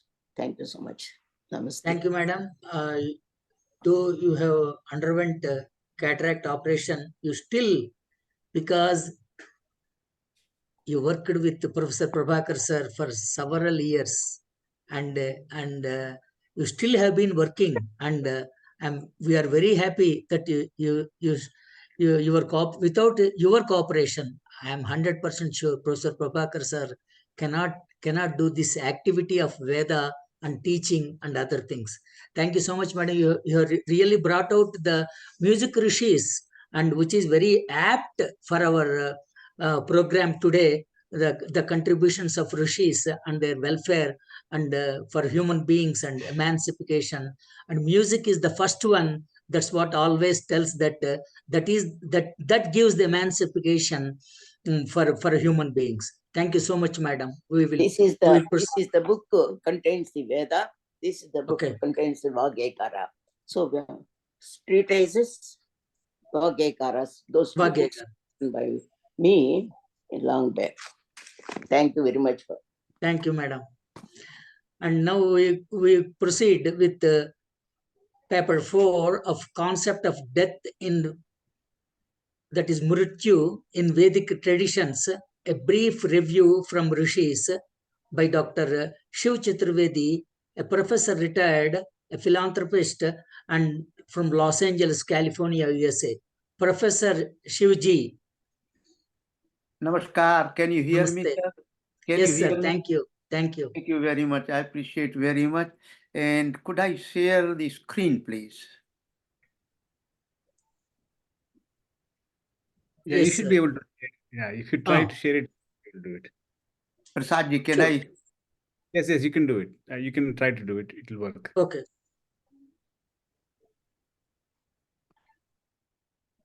Yes, sir.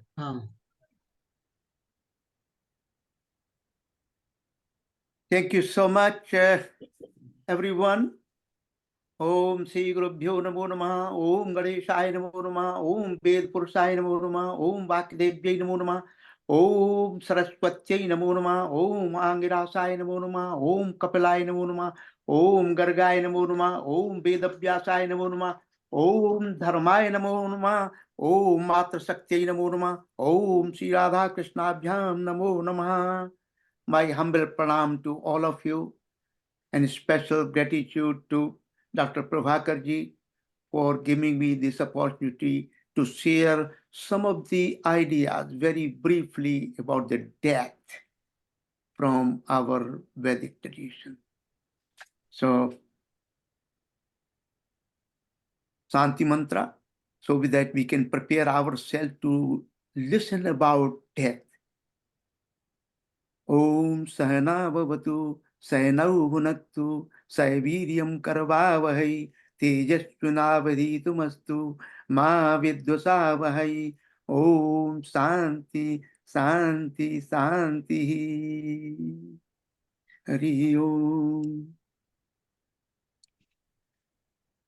Mrityu and rebirth. Dr. Prasad talked about beautifully. I am not this, I am not that. I am Sivoham, Sivoham. Here I am going to talk about the darshan that is so near and dear to me is, yes, I am not this human body, yet I have this human body.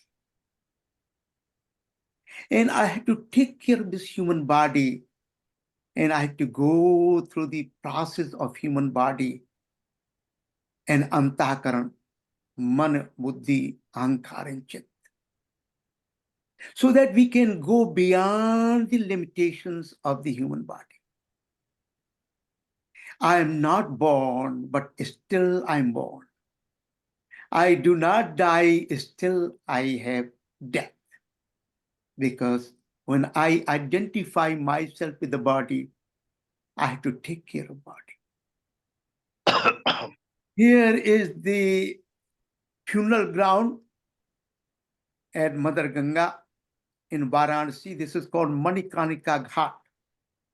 So as soon as there are 5 Sanatan Ghats, and they are called the Shmashan Ghat in Varanasi, UP.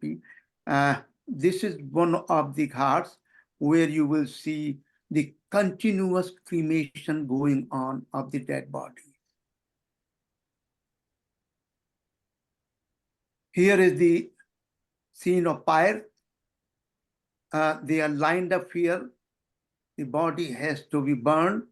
Body has to be extinguished. Body has to go back to the material elements through Agni Deva. This is a cremation. This is a final sacrifice of the human body. And you will find out some of the Aghori tradition in that part. These Aghoris use the kapal to do their sadhana. This is a tantric sadhana. It's a mind-boggling. It may be horrifying, or it may be strange and mysterious.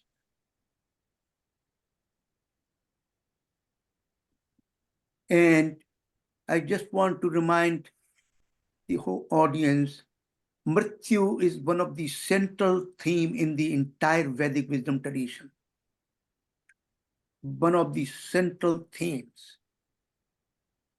Whenever we talk about the Atman and Prakriti, Brahm, Atman and Prakriti, we had to talk about the death and separation of Prakriti from Atman.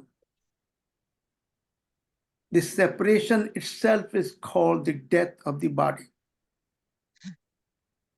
Primary personalities in the Vedic tradition, or this is called Nritti, married to Adharma, gave birth to demons, and the three most vicious demons are the fear, terror, and Mrityu.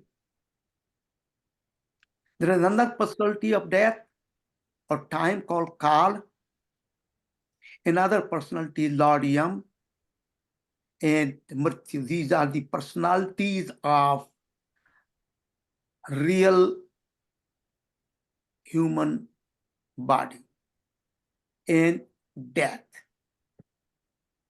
And Kal himself declares, I terminate everything that exists. My name is the death of the universe, from Vishnu Puran. Srimad Bhagavad Gita, it starts with the death and its consequences. Mahabharata, Yudhishthira asked by the Lord of Death, what is the most wonderful thing? He responds, day after day, countless beings are sent to the realm of death. Yet those who remain behind believe themselves to be deathless.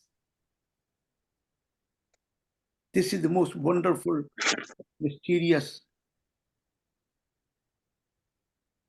experience and understanding of the human beings. Srimad Bhagavat Mahapuran is centered on the death. King Parikshit initial crucial question, what in every respect should be done by a person who's about to die? So my dear listener, I would request you to pay attention to the death.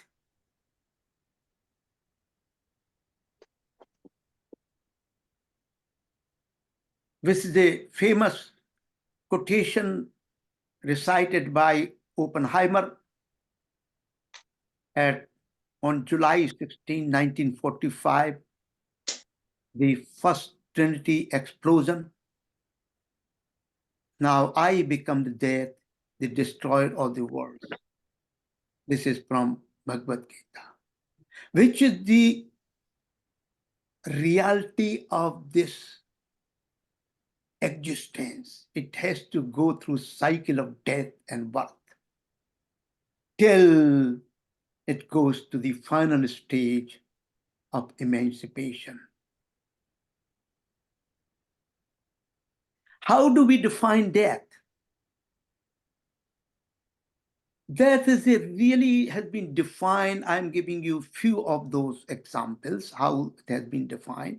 Death is a multidimensional, multi-layered phenomena that cannot be bound by a single definition, which is amazing.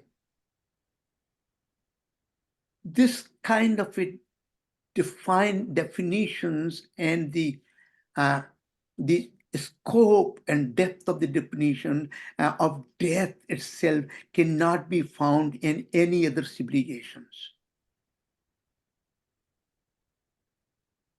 Useful definition: destruction, disintegration, change, a continuity, a stable force, a form of life, even the absolute reality. Kal.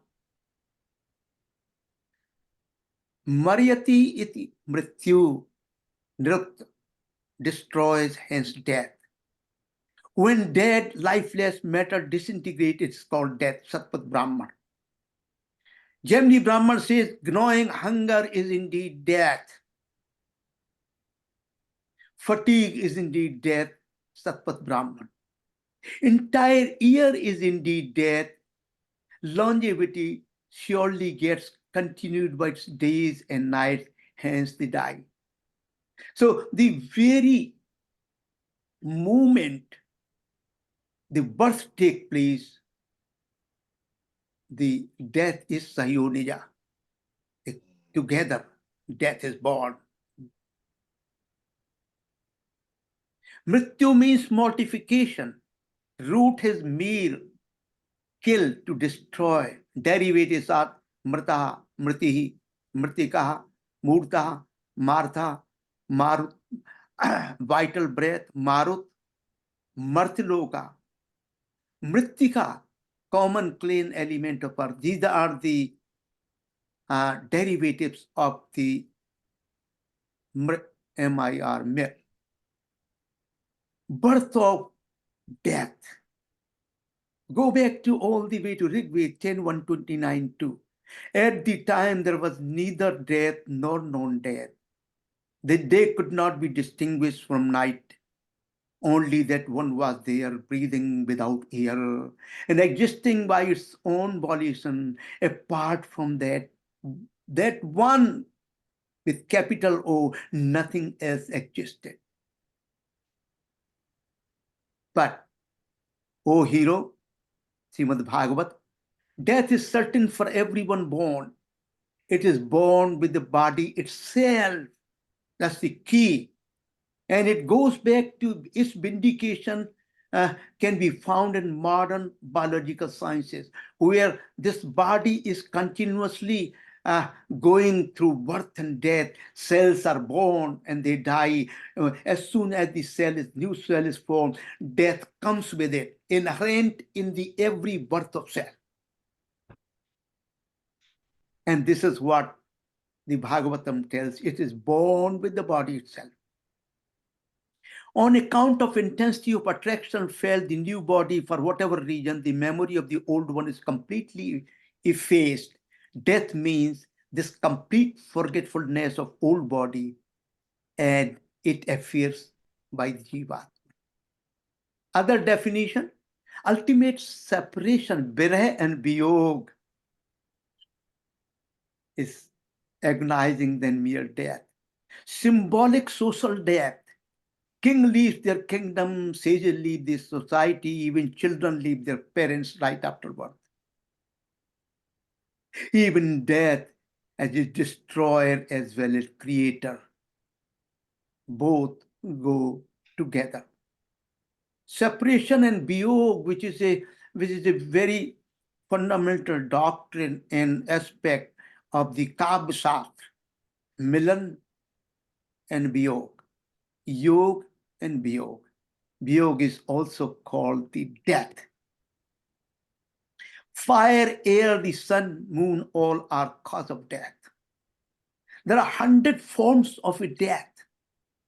Death indeed is fire. That which consumes like fire is indeed death. Maitrayani Brahman. Death is the shadow form of the Purusha. Death is a phenomena of primordial force, is no doubt adorable. Oh. This force, Mrityu Devi, no longer terrifying. It becomes what we call Mrityu Devi. So this is how the entire spectrum, at one end is a terrifying incident, other end is a welcoming incident. I am leaving my body. I will be reborn again in another body. That experience, that thought at the time of death itself can be very, very enlightening. Bhagavan Krishna says in the Gita, I am the all-consuming death and also the seed of life, regeneration in the future. That as God, time and destiny. Time without end is the destroyer. Time without beginning is the creator. Immutable, creating beings through other beings. He destroys through death, even the Lord, Yamaraj of death. Charak Samhita. When the body exceeds beyond normal functioning and kept restricted to this own malfunctioning, it is then said to be a symptom of death. So the great question, should be terrified of death, the existential demise of this human body? How should we make sense of this ultimate limiting condition? How should we prepare for this most significant event of life? Many of us, I think majority of us, we have been exposed at the time of cremation to family, friends, loved ones, they participated in. But really think about ourselves, by ourselves, for ourselves. At the time of death, do ever we think about what this death is about? As soon as we are out of the cremation ground, we forget about the death. But I believe remembering the death will bring the enlightened life and also ultimately nirvana. This is the answer. Yatasya hi dhruvo mitra dhrubam janmritasya cha tasmad parihar tirth natum sochitam arhati अव्यक्ताधीन भूतानि व्यक्त मध्यानि भारते अव्यक्त निदान नेवे तत्र का परिदेवना देहि नित्यं बध्योयं देहे सर्वस्य भारते तस्मात् सर्वाणि भूतानि न त्वं सोतिर्मर्हसि. The dweller in the body of everyone, O Bharata, is eternal, can never be slain. You must not grieve for any beings. This is understanding the death of the body is certain. I do not die, but I have a body that goes through the process of birth, decay, and death. How do I take it?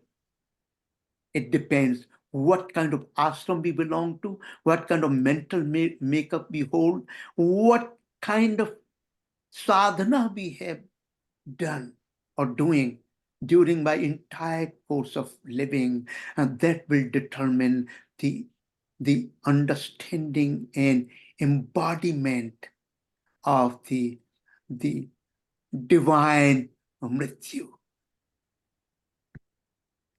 Profound concluding message. Yatra yogesvara Krishna, yatra partho dhanurdhara, tatra si vijayo bhutir dhruvani tirmatir mamune.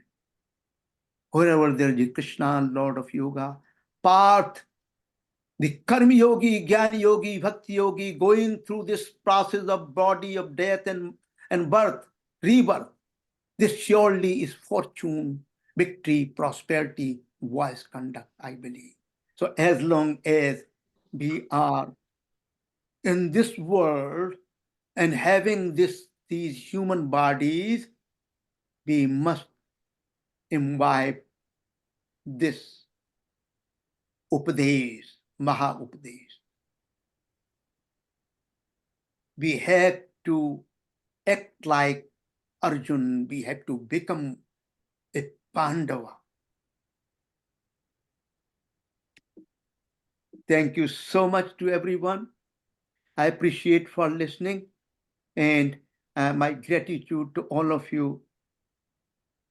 And I need your blessings. Thank you so much. Om Santi, Santi, Santi. Dr. Shivji, you are just on time. Thank you so much. What a great person you are. Undoubtedly, because it is a speaker should have that consciousness of time. You have proved it. You have proved it.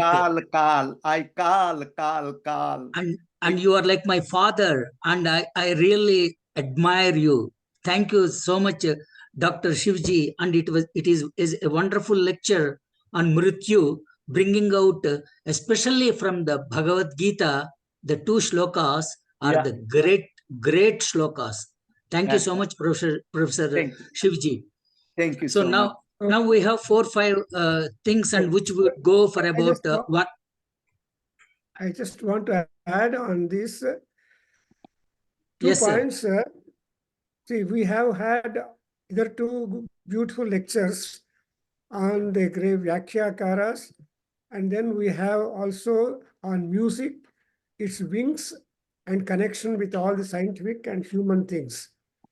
And now we have got idea on the Mrityu. Actually, when I asked Shivji, he's actually engineering professor of engineering in the Ohio State University, long years. I met him there, and my son Prasad was also very close. He introduced him to me, and so many years. And also he is connected with the waves, international and national and all that. Apart from all that, I just want to make, but this is a nice idea because all people talk on emancipation. What is the ultimate takeoff to emancipation? That is a gateway. We go to concourse and choose the gateway to go to take the flight to Mrityu and further.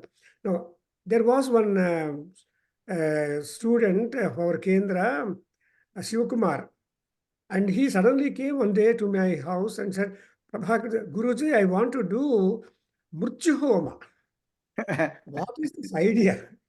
And all people do Mrityu Jaya Homa, but you have to do Mrityu. How are you? But I just trying to find a Purohit for that. All Purohit he approached are refusing to officiate the Mrityu Homa. How is it? Then I asked him, what is your plan? No, I want to keep 2 ambulances and some medical people and start the Homa. But that idea, I liked it because it cannot be workable, but nobody will join that. So Mrityu Homa, that's a Marana Homa. So now also in Marana Prashna, which Raghava is aware, there is a beautiful statement. Mrutva punar mrutyuma padyante. That's interesting. Mrutyuna, that's way. And again, Adhyamanaha swakarmabhihi yatha punyasya karmana. So this is the sequence after death. And moreover, death is important. And you know, the difference between God and man, who is luckier? Man is luckier, a human. Matsyas are luckier than the gods. They drank Amrita, they can't die, but they only keep on suffering. But man, he gets that problem impossible, then he will die. The brain stops. He goes into coma and further coma to all. So between the man and God, who is lucky? Man is lucky. That's why Mrityu is a covetable thing. And another thing Kalidasa says in Maravik Agnimitram, he says, why you are fretting to know, to become God and all that? No gods. He says, Naiva khadyate na peyate, mina iva tishtanti. No use of becoming a God. Be human and wonderful human because you never eat, never sleep, never all that.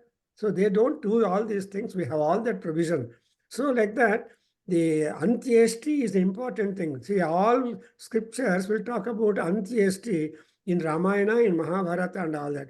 One more point I want to add also, that when Dharmaraja on his way afterwards and all that was going to heaven, on the way, he had to go to Narakam. And he asked his father, Yamadharmaraja, what I see my brother suffering here while the Kauravas are enjoying in the heaven. What a difference. How best you are, how good you are a judge. Then he said, your brothers told, we suffered in while living, so we want to continue and finish off that and once and for all enjoy the heaven. And when Duryodhana told, we always enjoyed. So that kind of option also is being indicated in Mahabharata. But however, Mrityu is a wonderful way out about which one should not be afraid, which Krishna said, see, asocyanan vasocyastvam prajnavadam sevashas. Whatever vada you do it about Mrityu is only prajna, which has no meaning at all. So I think you say actually he wanted how much time, and if you leave him on the ground, Goda hai, Moidan hai, he would go for 1 hour and more. But we'll give another opportunity for our Sister Vedi to speak fully on this topic, which everybody must know, so that they can have a wonderful diving into the life and understand the values of life. Thank you very much to everybody, and also Thank you, Professor Prabhakar sir. So we will go forward with the paper 5 on Vedic philosophy of ecology by Professor R.I. Ingalalli, Rachappa Ingalalli, Professor Emeritus from Department of Philosophy, Karnataka University, Dharwad, and very learned scholar. And we welcome you, Professor Rachappa sir. Please continue. Yes. Thank you. Om Purnamadaha Purnamidam Purnat Purnamudachyate Purnasya Purnamadaya Purnamevavamashishyate. Om Shanti Shanti Shanti. Namaste. Good day to all the participants. The title of my paper, as announced by my friend, is Vedic Philosophy of Ecology. I will just summarize briefly within 20 minutes, as already announced by the organization. Awareness of Vedic ecology is relevant for modern civilization in order to live a meaningful life on the basis of spiritual values. I hope you are, it is audible to everybody? Yes, sir. So let me start. Vedic rishis have given guidelines for practicing the norms of environmental ethics. In Rigveda Samhita, there is the fundamental concept of Vrta Tattva as the principle of cosmic moral order. Devas, gods representing the natural and cosmic powers, and the rishis are the custodians of Vedic knowledge, regulating practical and transcendental dimensions of the universe. Accordingly, the 4 Purusharthas, Dharma, Artha, Kama, and Moksha, are the values that ought to be practiced according to Vedic ethics in conformity with the laws of nature. The terrestrial ecosystem demands human beings to obey the laws of sustainability for our earth, water, air, fire, and space. The Vedic vision of nature is the highest vision of nature revealed to the Vedic rishis in their mystic vision. It starts with nature, but ends with the divinity behind the nature. Trying to understand the Vedic vision of nature is a meditative journey, that is a spiritual pursuit, a journey of self-transformation. It is an appreciation of nature and inward sadhana combined together. The vastness, beauty, and cosmic order of nature is the inspiration. The vision of the Vedic seers manifested as the Vedic mantras are the guide. The longing of the human soul to transcend the limited self and evolve towards the infinite is the urge. The Vedic seers introspected on the source of life by living with Prakriti, the nature, and discovered great truths about life through the nature. Nature as nourishing mother sustained their lives with fruits, vegetables, pure water, and air. Accordingly, the nature as a manifestation of cosmic being, Tattva, inspired their minds and hearts with the vastness and transcendental dimension. Next, the Aranya Sukta in the Rigveda, Mandala 10, Sukta 146, implies significant moral and spiritual values to be practiced. So due to the paucity of time, I will just only the translation, or not the Sanskrit sloka and the explanation. Forest goddess in Rigveda as Aranyani represents the earliest known reference to a forest goddess in the Indian context, and perhaps even in the world at large. The hymn to Aranyani in the Rigveda is indeed an extremely rare one of its kind. The hymn visualizes and praises the deity of the forest or a forest name. It is a short hymn of just 6 verses and presents upon happenings in the forest and the daily lives of the people living in and around it. Next. Though we have temples dedicated to forest goddesses going by names such as Vanadurga, Banashankari, etc. in different parts of India or even other countries where the Hindus are residing and continuing their culture, say in the overseas countries. These deities are seen as forms, as Banashankari, Vanadurga may resemble to some extent Aranyani of the Rigveda. The forest goddess, say, there I want to skip some of the Sanskrit verses. And next, Atharva Veda, Kanda 12, Sukta 1. According to Vedic teleology, the earth Sukta in Atharva Veda is the protecting and nourishing deity of living beings in the world. Forest goddess is generous to give fruits and flowers without cultivation. They are also sacred places to educate the rishis and the yogis to gain spiritual knowledge. Accordingly, nature, including the forest and oceans on the earth, is an important source of life principles in order to maintain well according to ecological ethics. And there is an interesting translation, Satyam Brihad Ratam, etc. It means truth, Satyam, the cosmic Rutam, the spiritual or manifested, say, the mighty force, and the tapas, they all support, say, our earth. That is the meaning. Next. The seers often the Vedic seers observed the phenomenon of nature, Prakriti, keenly with deep curiosity. The vast sky, the dawn, the trees, the clouds, the lightning, the rains, they observed. These not only with their minds, but with open heart, which was keen on discovering the underlying truth. They developed a deep spiritual insight by which they saw a divine cosmic order governing, say, all the phenomena and the existence. This divinity, when realized inwardly, imparted the nature Prakriti with the transcendental beauty, and this divinity was the underlying source of the all life and existence. The next.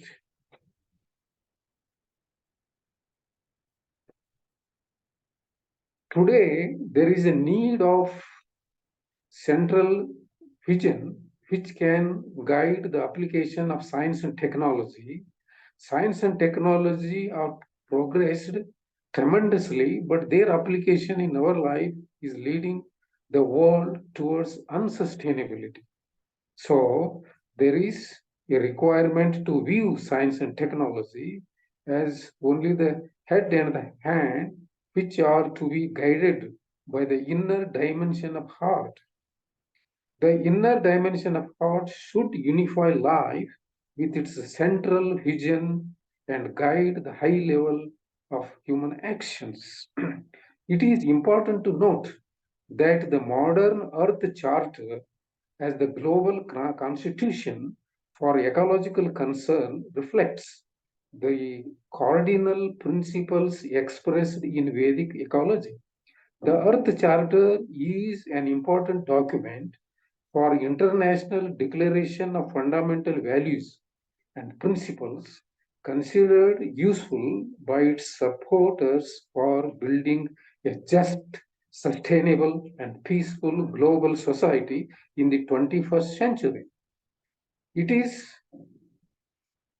formulated and created by a global constitutional organization and endorsed by organizations representing millions of people. Accordingly, the Charter seeks to inspire in all peoples a sense of global interdependence and shared responsibility for the well-being of the human family and also the existence of, say, other life, plant life and other organisms and animals, the greater community of life.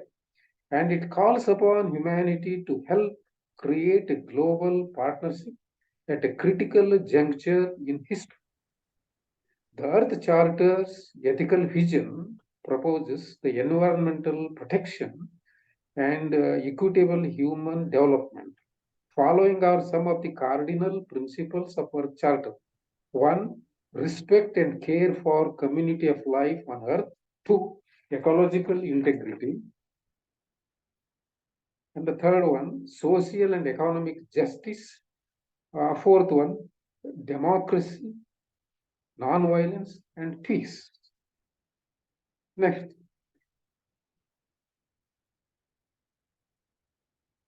See, according to the Vedic vision of nature, it is the Ruta Tattva, the cosmic order.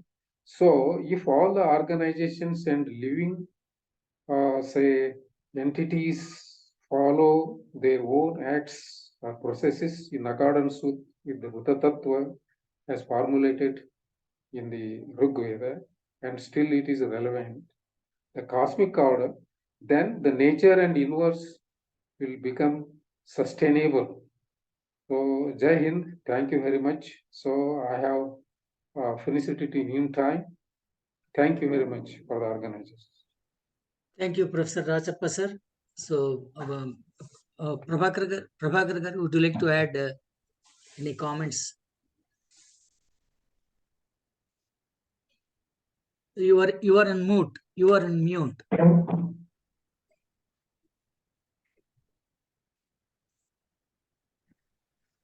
Thank you very much, sir. We have obliged and you have tried to confine to time and made a beautiful presentation. Actually, the ecology is a very interesting subject where any and everything is included. In Veda, we have got a lot of references to the ecological observations and safety and security of it. And a full paper of Dr. Ringanalli is published in our Veda Ganga. Yes, sir. And we will have another occasion to listen to him more. Thank you very much, sir, for your time and all that. So next, Yes. thank you, sir. We will next go to with paper 6 on by Srimati Satyavani from Smriti Upasana Organization, software engineer from California, United States of America, on Patanjali, the Rishi and his teachings of Yoga Sutras for human discipline and relief for smooth, better living. Madam. Namaste all. It is such an honor to be amongst you all, great scholars. Namaskaram Prabhakar garu. Thank you so much for giving me this opportunity. I will try to do justice to what has been bestowed on me. It's a blessing. And I would like to share my screen. 1 second.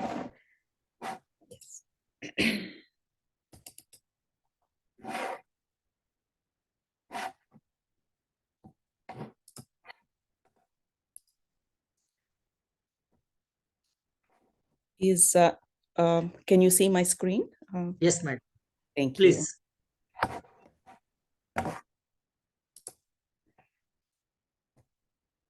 Today's topic, contributions of rishis and vyakyakaras for human welfare and emancipation. What an honor. I am Satyavani Kakarla. Wonderful to, blessed to be part on this December 16th, 2023.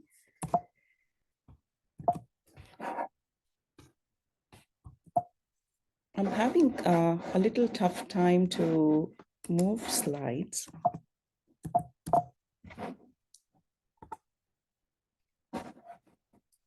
Pardon me. Yes. Yeah. The topic being on rishis and vyakyakaras and their contributions to the community, to the world, universe. First, there lies a responsibility to know who a rishi is, who a vyakyakara is, and what did they convey. Going back in times, I just played with the AI a little bit. And when I spoke to it, it produced some images. I thought they were apt to share here. Some creations we did together. Who is a rishi? I mean, he's, well, you can relate to the picture. The picture on the left seems more feasible. And who is a vyakyakara? He is with his palm leaves working on something. We'll find out. Of course, the rishi so far for most of us nowadays is Google, because we are relying on the information provided by Google Guru. Try to get some meanings. The word rishi has a deep and multifaceted meaning in Sanatana Dharma. So far, what Google provided and a little bit of understanding was rishi is a holy sage or saint. They are seers and poets, inspired singers and composers, ascetics and seekers of truth. That we must have heard from our parents, grandparents. They were seekers of truth from our teachers, gurus. There is a lineage and heritage. Further, rishi meaning, rishis are also integral to other Indian spiritual traditions and texts. For instance, in the epic texts like the Mahabharata and Ramayana, rishis play crucial roles as teachers, advisors, and spiritual guides. There are different categories of rishis. One must have heard Maharishis, Raja Rishis, Brahma Rishis, who are knowledge, sages with the knowledge of Brahman, the ultimate reality. And many of the rishis that come to our mind are the primary rishis, Vasishta, Vishwamitra, Atri, sage Agastya, and it goes beyond. In summary, the word rishi encapsulates a rich tapestry of meanings, signifying spiritual insight, enlightenment, connection to the divine, and contributions to knowledge and artistic expression. As Ramalakshmi Garu also brought in the Nada expression of the divine and the desi, the humans that we are. Now, going to the meaning of a vyakyakara, vyakyakaras are Sanskrit grammarians. They are responsible for the development and preservation of Sanskrit grammar. The earliest vyakyakaras were the rishis, as many of the great speakers today mentioned. And the most important vyakyakara seems to be Patanjali, who lived back in 2nd century. Vyakakaras have played a vital role in the development and preservation of Sanskrit grammar. Their work has helped to ensure that Sanskrit grammar is a living and vibrant tradition that continues to be studied and practiced even today. Some contributions of Vyakakaras are they developed a comprehensive systematic system of grammar. They established the rules and principles of Sanskrit. They wrote commentaries on Sanskrit grammar texts, which have helped to clarify and explain the rules and principles of grammar. And it was a sophisticated, systematic approach. So back to the topic, just to remind myself, contributions of rishis and vyakakaras for human welfare and emancipation. Now we are moving to understanding what did they convey to the human welfare and emancipation. And when revered Prabhakar Garu mentioned about the annual conference today, he gave me a chance. Satyavani, go ahead and speak. What an honor. Thank you so much, sir. And when he mentioned pick a rishi, Patanjali came to mind, just like that, impromptu. Then I wondered, why Patanjali? I thought I should share a bit of a story here. what makes me eligible to speak on the great Rishi was what I was reflecting on. Well, I traced back and somehow Chidambaram came to mind. And I had visited Chidambaram in my 8th grade. My father took me on a field trip. I still remember walking in the avaranas of the temple. And very interestingly, just last October this year, me and my husband, we happened to visit the temple again after 4 decades, I should say. And also, Patanjali goes back to the introduction of the great sage, goes back to my yoga instructor course that I had done in Bay Area, San Francisco. Was the where I was introduced to Yoga Sutras by Sri N.V. Raghuram Garu from Svyasa. So that makes me comfortable. Okay, I could take up this challenge to speak a little bit that I know I'm just a speck in the whole universe, but I will try to do my justice what I have gathered here in this forum. So Patanjali, the title is Patanjali as a Rishi and a Vyakyakara. But before, I would like to pray to Patanjali Rishi. This is the very famous the prayer one does. Yogena chittasya padena vacham malam sharirasya cha vaidyakena yopakarotam pravaram muninam patanjalim pranjaliranatosmi. The meaning goes, who by the yoga of mind, by the grammar of Sanskrit purifies speech, and by Ayurveda removes impurities of the body, the best sages of all, he who removed that, to that Patanjali I bow with my hands in prayer sincerely. Who through skill in action has become the self, holding a count and a desk with white head and crown chakra, to that Patanjali my salutation goes. And we should also remember, usually when we sing this prayer, Anantaya Nagarajaya Namo Namaha comes into picture. So there is a connection of snake here, if we remember that as we proceed further. Gathered some information. Patanjali is a revered sage in Indian tradition. And it's very important to note that the historical details about Patanjali are not well documented, and there is some ambiguity regarding the timeline in which he lived, or lives, I should say, because we're still speaking of him. A small table here, the period, as mentioned before, estimated around 2nd century. The legacy is he's considered the father of yoga, associated with the compilation of the Yoga Sutras. His teachings and philosophy have had a profound impact on the practice of yoga, meditation, and spiritual development. His contributions, again, are the Yoga Sutras, called Patanjali Yoga Sutras. He also provided insights in Sanskrit grammar through his commentary, Mahabhashya, on the Indian grammarian sage Panini's Ashtadhyayi, and that makes Patanjali sage a Vyakyakara. So I just wanted to bring the relevance here. And also the contribution, it is said that he contributed in the Ayurveda field, the usage of bhasmas, burnt residues, and combination of various materials. This information came to me from one of my guru, Sri Raghuram Garu's Patanjali's Yoga Sutras recent book release. The connection between Patanjali and Ayurveda is not direct, but rather an interesting intersection of the two significant paths in our culture. Ayurveda is a traditional Indian system of medicine aimed at holistic wellness and longevity, emphasizing dietary practices, herbal remedies, and lifestyle modifications. But yoga emphasizes personal spiritual transformation and liberation through yogic practices like meditation and asanas. So this proves Patanjali as a rishi.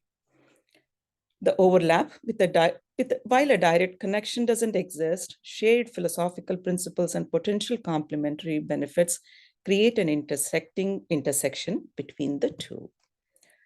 And as mentioned, Patanjali's birth is shrouded in mystery and legend. There are historical estimates of 2nd century birth, and there are mythological narratives legends associate Patanjali with Adishesha. As I mentioned previously, there is a snake component here, the 1,000-headed serpent, Adishesha.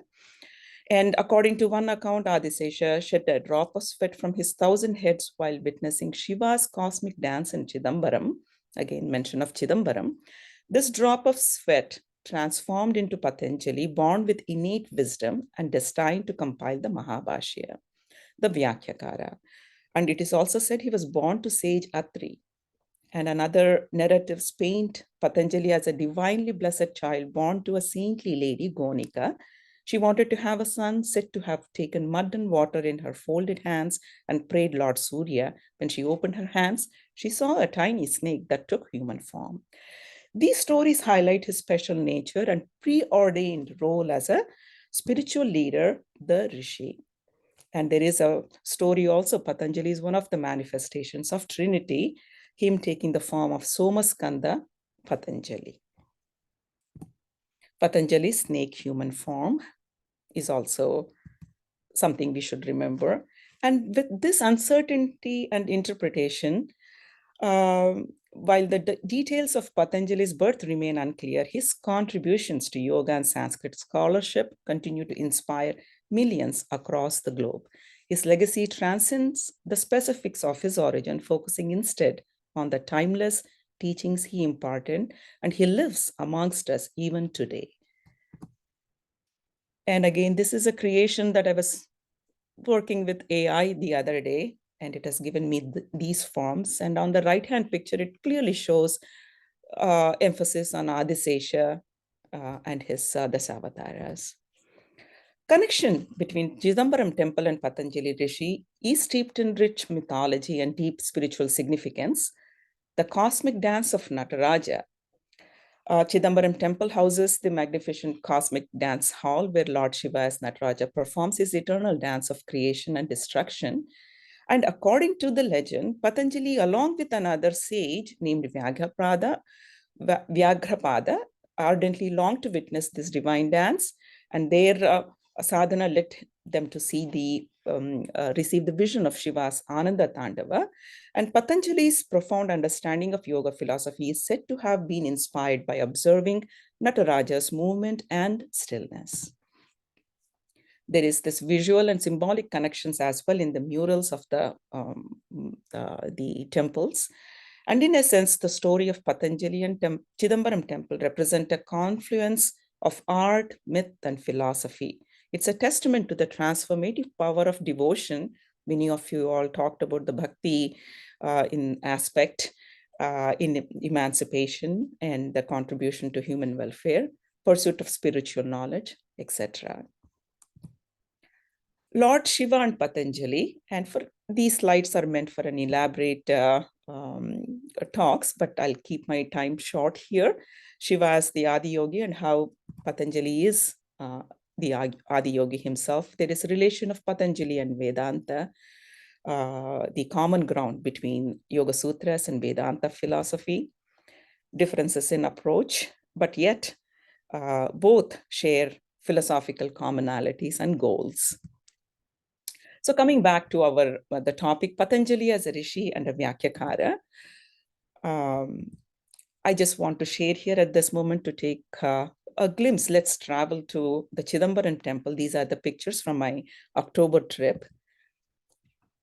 And right in the far end is the Garbha Gopuram. That's all we can take the camera to. And these were beautiful glimpses that I will cherish for a long time. And this is from one of the temple avaranas. And as I came back after the night darshan of the Ardhajama Puja, this is what handed in my Anjalis, the Amavarus flowers and Ayavarus Bilva Dalas. And there itself was such a blissful moment, the presence of the divine, the cosmos, the Ardhanarishvara, the Siva Shakti forms. And just to elaborate a little bit on Patanjali sages' contributions to human welfare comes through Yoga Sutras. Yoga Sutras of Patanjali are a collection of aphorisms that provide guidance on the practice of yoga. They're organized into 4 chapters, as the table states here. Samadhipada, the chapters are named by Samadhipada, Sadhanapada, Vibhuti-pada, Kaivalya-pada. Each chapter is further divided into sutras, and there are a total 196 sutras. And they have profound impact on various aspects of Indian philosophy and spirituality. It is considered a guide for achieving unification of mind, body, and spirit, leading to a state of enlightenment, so-called emancipation, another word, self-realization. But it is recommended to study with a teacher. And further details go in the few slides, and unfortunately I do not have time. I hope I'm keeping up the time here, and pardon if I'm running fast. So quick glance again. Madam, you have 1 more minute time. Dr. Okay. Satyavani. Yeah. Thank you. Thank you for the reminder. Thank you. Patanjali's contributions to human welfare. There are aspects of physical well-being, mental health, spiritual development, ethical living, cultivation of mindfulness and awareness, stress reduction and relaxation, community and social harmony. Great contributions to humanity. And particularly if we talk about emancipation, liberation, the sutras do mention about Kaivalya, overcoming ignorance, practice of the 8 limbs of yoga, samadhi, and self-realization, dissolution of karmic bonds, philosophical insights, non-attachment, transformation of consciousness. And at the moment, I would like to again thank you, thanks to one and all, Prabhakar Garu, everyone here in this forum for giving me a great opportunity and working on this great sage. Thank you again. Dhanyasmi.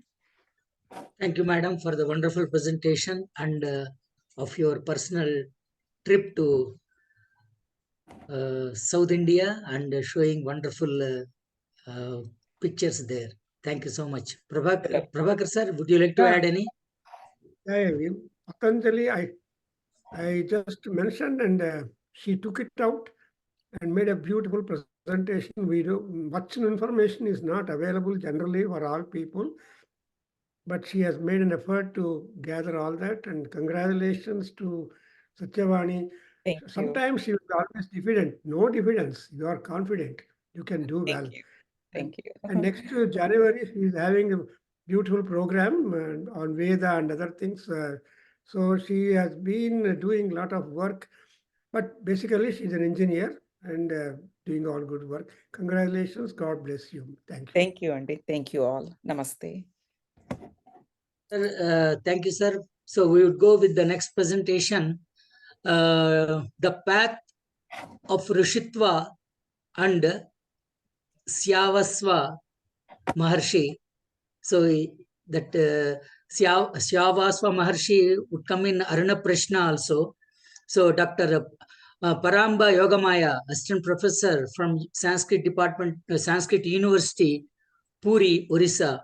So may I request Dr. Paramba?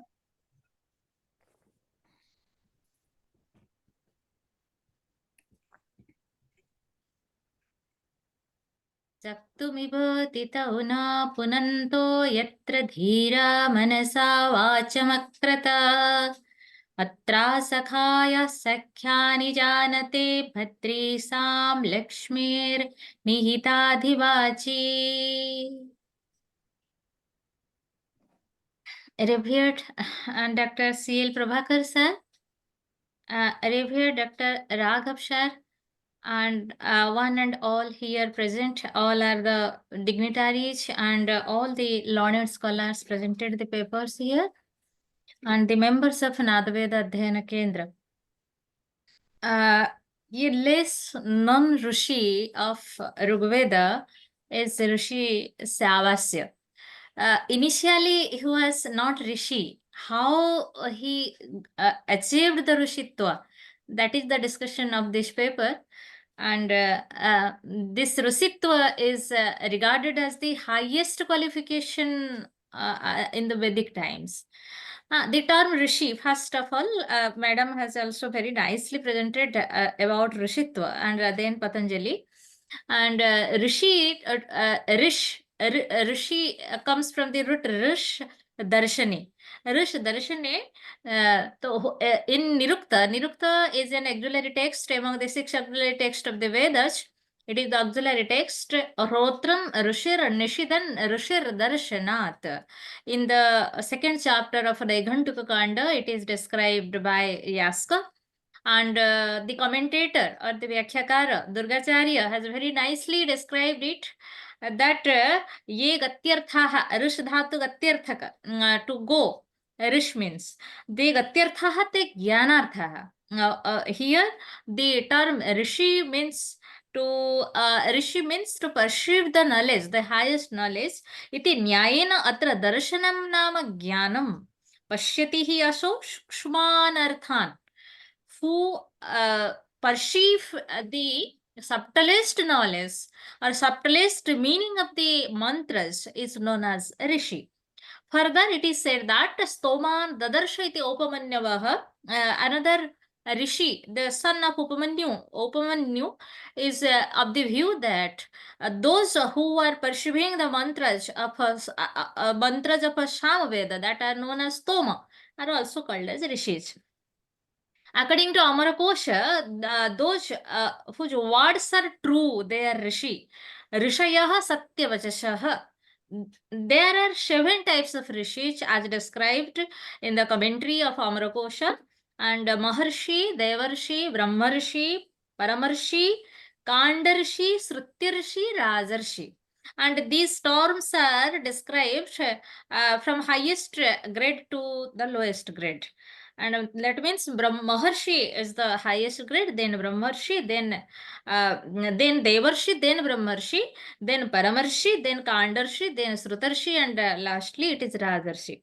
According to the Vedic dictionary of Suryakant, those who see in a deeper sense, not see only, it is perceive. They are rishis. The seers perceive the mantras for the deities to eulogize the deities. The predecessors of the Veda mantras are the rishis. And no other than the rishis. If one have not a qualification to be a rishi, he cannot have the eligibility to retain the mantras. It is the Vedic tradition. The rishis is considered as the best among the Brahmanas. And it is in the Rigveda 9th Mandala, 96 Sukta and 6 mantra. According to the Vedika Kosha of Upadhyaya brothers, like the self-illuminous sun rays, the rishis have also the power to perceive everything, whatever they wish to perceive. According to the Unadi Kosha, rishati, gachati, prapnoti, yanati va shaha rishihi, mantrartha drashta va. There are 403 rishis mentioned in the Rigveda, and 2 types of rishis are there: Ekaki rishi and Parivarika rishis. Ekaki rishis are celebrating the celibacy all through their life, and the Parivarika rishis have their families. And Archananash, the father Archananash, father of Shyavashya, is comes under the group of Parivarika Rishi, and their Gotra is Atreya Gotra. There are 38 rishis in the Atreya Gotra. And Syavasya, the term Syavasya comes 8 times in Rigveda. Most of the mantras in 5th mandala are perceived by Rishi Syavasya, which are dedicated to Marud Ganaj.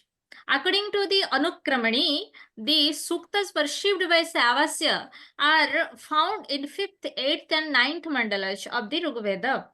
5th mandala 61 Shukta of Rigveda mentions the name of his shelter, who has given him the shelter. He is the king Taranta and Purumedha. Both are brothers. Both are the kings of 2 kingdoms, and they have helped in the bad times of Syavasya. According to the legend described in the Brihad Devata as well as in Niti Manjari, these texts are the auxiliary texts, Vedic texts. Niti Manjari, Syavasya with his son Syavasya and his father Archanash both have went to perform a sacrifice in the by being invited by King Rathaviti, who is of Dalvya Gotra. And by reaching there, the Archanash, the father of Syavasya, saw the Yashaswini, daughter of the king, and wished that his son should marry this princess. Rathaviti, the king, agreed, but the queen did not agree, because the queen had taken the vow that they will give their daughter to a rishi, and Archananas was not a rishi at that time, therefore they denied. With this, they felt insulted and left that sacrifice in this mid path and came out to their ashram. In their way to their ashram, two kings, the Taranta and Purumidha, invited them to accept their hospitality, and they helped them with some financial aids, because they have left the sacrifice in the mid path, they would not have get the dakshina, and how will they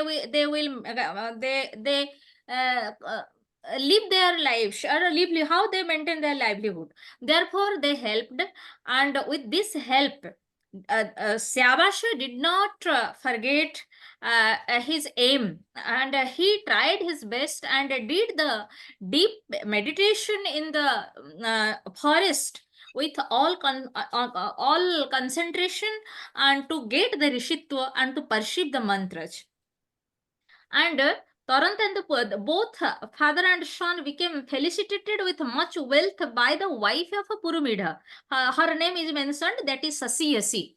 And Syavasya alone did deep meditation in the forest. After a long days, after he succeeded in his penance, and he perceived the mantras for the Marudganaj. And with their blessings, Syavasya became the Rishi, and it is a symbolic representation at that time that Ratri, that was the time of night, and Ratri herself went as a messenger to the king Rathaviti, who has denied and who has returned back them, and Rathaviti became delighted with this news, and immediately Rathaviti invited Syavasya and his father Arjunanash. The term Syavasya has 13 meanings in Vaidika Kosha of Upadhyaya brothers. First of all, a horse who has a black color in his body, etc. And another was who has owned that black colored horse, and another one who has self knowledge, he is also Syavasya, and another one is the luminous sun rays, and the seer, name of the seer as a pronoun, and who has conquered his passions, he is also Syavasya, and who has black color, he is also Syavasya, and Rudra, epithet of Rudra is also Syavasya, and all these things, and that is 13 numbers according to the encyclopedia, Puranic encyclopedia. He is the son of Archanash. And the legend of Syavasya is also described in 17 suktas of the Rigveda. Also, it is found in Atharva Veda only in 2 suktas, and it is also in Tandya Mahabrahmana, which is associated with Samaveda. The 5th kanda of 8th chapter of Tandya Mahabrahmana, during the description of the Chandas and Sama types of Samas, Rishi, the name of Rishi Syavasya is described there, and one type of Shama is known after his name, and that is known as the Syavasya Shama, Ratantara Shama, Bruhat Sama, Viraja Sama, Vairupa Shama, etc. And one is Syavasya Shama also. In Shankha, in Srota Sutra, who is associated with Rigveda, is also the term Syavasya is there. In Panchamisha Brahmana, the story is same as it is there in Tandya Brahmana, as both are associated with Samaveda, and in Indra never, it is said that Indra never stay after the Madhyandina Shavana. That is Pratah Shavana, Madhyandina Shavana, and Sayang Shavana.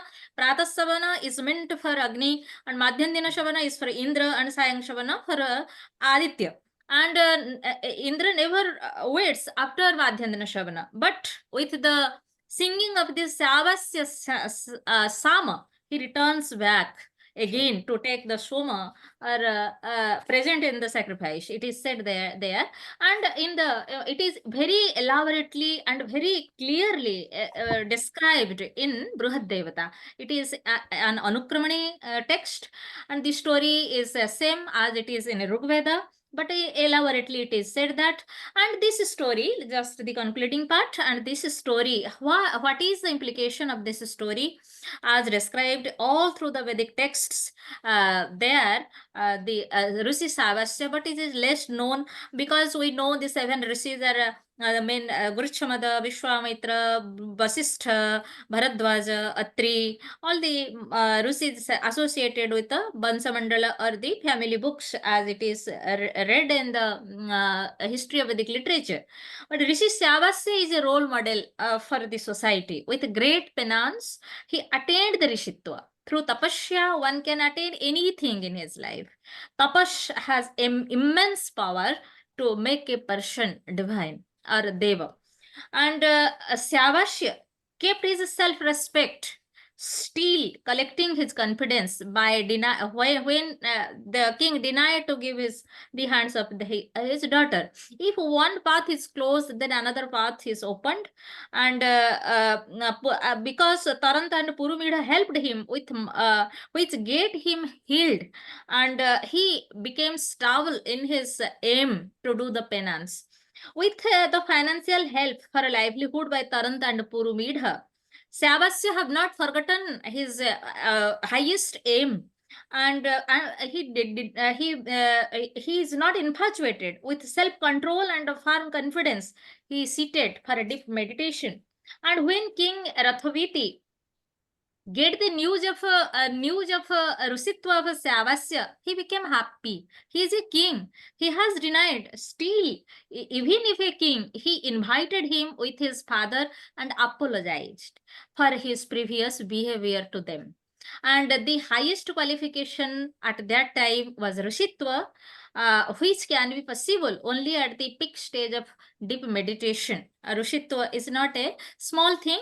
Now we are different qualifications, but at that time Rishitva was the highest qualification for a king also, because and it is aware, the queen and the princess both are aware about this, and the king and queen have not given their daughter to anybody else. Rather, they have waited. Neither the king nor Savasya have ego to compromise with apology and acceptance. Both have so soft. The quality and the divineness had made them so soft to accept each other. The princess and queen both were aware about Rishitva, and they are also delighted with the Rishitva news of Savasya. This practice of Bharata, this practice at this time, though not preserved 100% in our country, but a good practice is found in Thailand. Perhaps it is the reflection of our Indianness or Bharatiyatva. Before marriage, each boy has to be initiated to monkhood. After this is the qualification. After that, with the monkhood, they can only be able to marry any or take the hand of any girl. The perseverance of moral, ethical, and core values is the message through the character of Savasya. Spirituality is a must for the society. The firmness, higher aim, concentrated meditation is the key of a success for Savasya. The king or the head of the nation or the administration should protect, respect, and appreciate Vidya, penance, and achievement of knowledge. Then only we can justify the name of our country as Bharata, delighted with knowledge. Thank you all for giving me a chance. Thank you, Prabhakar Shah. Thank you all present here and Veda Adhyayana Kendra. Thank you, Dr. Yoga Paramba brought out a wonderful presentation on the less known Rishi of Syavasva, and which we know a little bit from Aruna Prashna of Taittiriya Aranyaka. Thank you so much, Doctor. And we go with the next presentation. Paramba, just a second. Just a second. Paramba has done a wonderful job. She's a good researcher. So many references you are quoting to authenticate your statements. Wonderful. Congratulations. We expect your paper also to join our Veda Ganga. Yes, I will. Sure. Thank you, sir. So our next presentation is on spiritual experience of a dancer. Some observations based on Mohiniyattam presentation by Dr. Srimati Geeta Shivkumar. From Kerala. From Kerala. Yes. Yeah. Namaste, Are you there, all. madam? Namaste. Yes. Can we see you on the video? Yes. Opened it. Where are you, on which name, with what name you are there? Yes, Shivakumar. Shivkumar. I am unable to see. She's It is on Redmi Note 10. That's what you have to tell. I was just searching for your name. Yeah. Where is that, madam? Redmi? Yeah. Are you on the video? Yes, I put sir. her on the spotlight, Raghava Garu. She's visible now. Okay.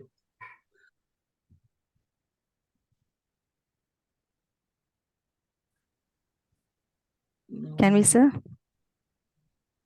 No, iPad I could see, but I am seeing her. Redmi, yeah. Yes, madam. Thank you. Just introduce for a while yourself and then start your talk. Okay, sir. Kerala. Yeah. Yes. Yes, I'm from Kerala and taken PhD from Kerala Kalamandalam in Mohiniyattam, Nritya Techniques in Mohiniyattam under Dr. C. Rajendran, and I'm running a dance school for 30 years here at Ottapalam. I'm hailing from Ottapalam, Palakkad district. Am I audible, sir? Yes, you are audible. Yes, madam. Thank you. Yes. Namaste, sir. I'm blessed to be a part of this yajnam. I would like to call this conference, rather than conference, it is yajnam, and would like to express my deepest gratitude for giving me an opportunity to share my simple thoughts as a dancer. It's my privilege to share a platform like this with my respected gurus, Dr. C. Rajendran, Dr. Neelakandan, and Dr. Sri Devi. And I thank immensely to Neelakandan sir for encouraging me, and I am very grateful to Prabhagar sir. A spiritual experience of a dancer, a study based on Mohiniyattam presentation. This is my topic. Starting with the quoting from Malavigak Nimitram by Kalidasa, Kantam Krudam Chakshusham. That means Natya is a Chakshusha Yajnam. And my aim to find out and evaluate the aesthetic elements of Mohiniyattam in a performance in terms of spirituality. I would like to point out only 2 or 3 points here. And most of the Indian classical dances are deeply rooted in Hinduism and promote spiritualism. Cultural and ritual activities are involved with moral and spiritual upliftment of the individuals. In ancient times, they were carried out inside the temple courtyard. Dance has been considered and used as spiritual act for centuries. Dance is not just a form of physical movement, but is considered as a means of communication with the divine and aligning oneself with the energy centers, chakras, Shat chakras, inside the body. And it totally depends on bhavas and emotions. God-centered character is a common feature of all dances of India.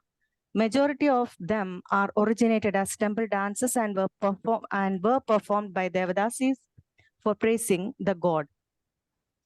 Mohiniyattam, which is a feminine classical art form of Kerala, draws Hindu mythology and sculptures and explores the ideology of spirituality. The word Mohini symbolizes God Vishnu, and its plot is often incorporates mythological stories and themes from Hindu epics and Puranas. Dancers portray characters such as God, goddesses, and celestial beings to produce rasa in Sahridaya. They connect with audience on a profound level with a wide range of emotional expressions. Dancer who act as Naika may depict deep love towards the chosen deities like Krishna or Vishnu or Shiva, who are considered as Naikas, and Nartaki herself acting as Atma, seeking union with Paramatma. In most padams, Sakhi takes the place of a guru. In most padams and varnams, the three characters we are portraying are Sakhi, Naika, and Naika, and the conversation between Nayaka, Naika, and Naika, Sakhi, and Sakhi, Naika. The Nritya techniques in Mohiniyattam are typically based on these spiritual elements, which make the art form more beautiful, which can have 2 sessions, one Kalari Abhyasa and Renga Avadarana. And the first part speaks. The Dakshina Samarpana to Guru is very important, and betel leaves were considered as a symbol of auspiciousness and prosperity. Betel leaves are often included in puja ceremonies to seek blessings of auspiciousness and prosperity. It is believed that the inherent properties present in the betel leaves attract positive energy and divine blessings to the worshipper. These leaves are always placed in pairs because 2 signifies duality in the mission of Shiva and Shakti. In this way, the worshipper offers seed to Shiva Shakti in the form of betel and nut or coconut and dakshina on the betel leaves and prayers that they function in manifest form. And the spirituality starts from here. And Namaskaram, Namaskara Kriya is a traditional Hindu greeting or gesture of respecting joining the palms together at the center of the chest. We know there are a lot of therapeutic benefits, helps to center oneself, brings calmness, harmony, balance, etc. And here we are doing Namaskara Kriya as in Anjali Hasta in 3 kshetras above the head and to the face and chest. Devadanam shirastastu, gurunam asya samstita, vakshastashchaiva mitranam strinam aniyado bhaved. In greeting gods, it is to be held on the head. In the case of venerable persons like father, teacher, etc., it is to be held near one's face. And for greeting the friends, it is to be placed on the chest. And in the case of remaining persons, there is no fixed rule. And it is given by Bharata in his Natya Shastra in 9th chapter, Hastabhinayam. As far as Mohiniyattam is concerned, Kalari Abhyasa has major role in casting a dancer. It starts with the Adavu practice. Adavu means they are the combination of chuvad or footwork, mudras, charis, and movements of the body as a whole and postures. Syllables like ta, jam, kitataka, tom, dharikita are recited, which also have therapeutic benefits. No one will notice these benefits while studying, only cares about the postures and make them beautiful and perfect.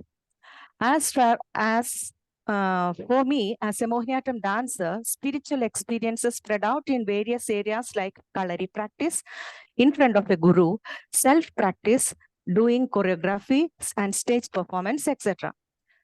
Doing exactly what Guru says in Kalari means complete submission happens there.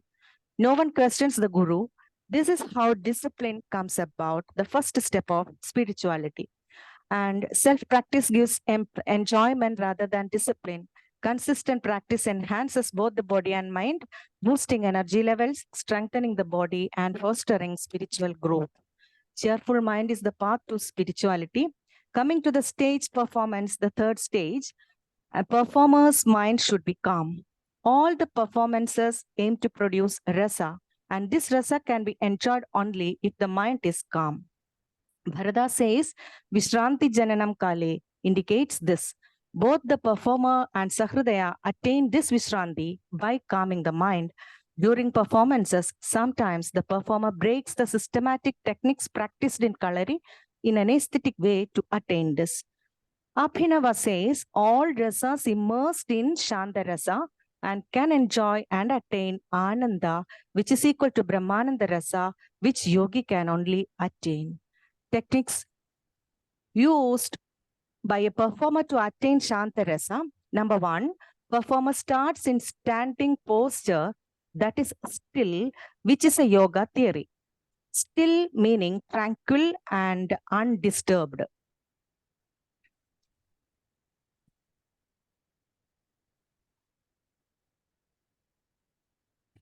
Slowly, movement starts with eyelids, eyes, eyebrows, lips, neck, head, foot, hands, fingers, and finally the whole body moves in Vilambita Kala, enters to the Madhyama and reaches the Druta and gradually decreases the speeds, ends in a still posture. This emphasizes the tranquility of the body. Body in the starting posture will have static energy than kinetic energy.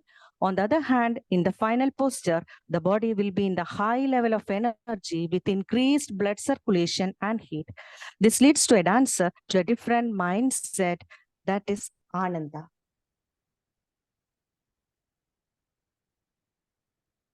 And the fourth point, also the Abhinaya portion give much emphasis on Jivatma and Paramatma relationship as Naiga and Naiga, the union of Naiga and Naiga and Sakhi.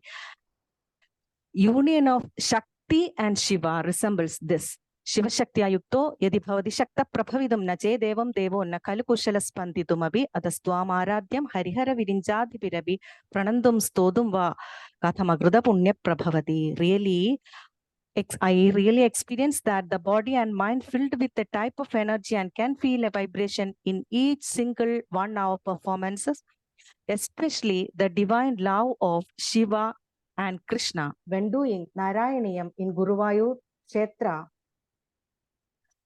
Really, I felt it. And I conclude, it is not easy to choreograph a text based on spirituality. It is difficult to apply music elements and nritya techniques to that text. But a dancer is fortunate to be able to attain spiritual happiness and divine joy through dance. This is my conclusion. Thank you so much, sir. Thank you for this wonderful opportunity. Madam, like Dr. Shiv Chaturvedi, you were just dot on your time, and I really appreciate and thank you for your wonderful presentation on the Mohiniyattam. Professor Thank you, Prabhakar, sir. Yeah, one more point just I want to add. Very Please. happy to very happy to listen to about this kind of dance of typical to Kerala. And I remember in 1993 or so, we had a workshop in Calicut University organized by our Rajendran and all of them. And Neelakanthan was also along with me attending that. From then onwards, we are friends and all that. So, and another point is that we had in the workshop arranged, we had a Mohiniyattam performance also, and that was really inspiring once. So afterwards, we could not get chance, and we make use of you, madam, for your services in course of time. Thank you very much for a wonderful presentation. Thanks to Neelakanthan, and good. Thank you, Rachan. Thank you, Professor Prabhakar, sir. So now we request Dr. Sindhu Shankar, the Nada Veda Adhyayana Kendra Veda student of Bengaluru, she would be speaking on Panchakosha Vidya Viveka from Taittiriya Upanishad. Madam, you are on mute. Yes, sir, I'm open. I'm just sharing the screen. Please.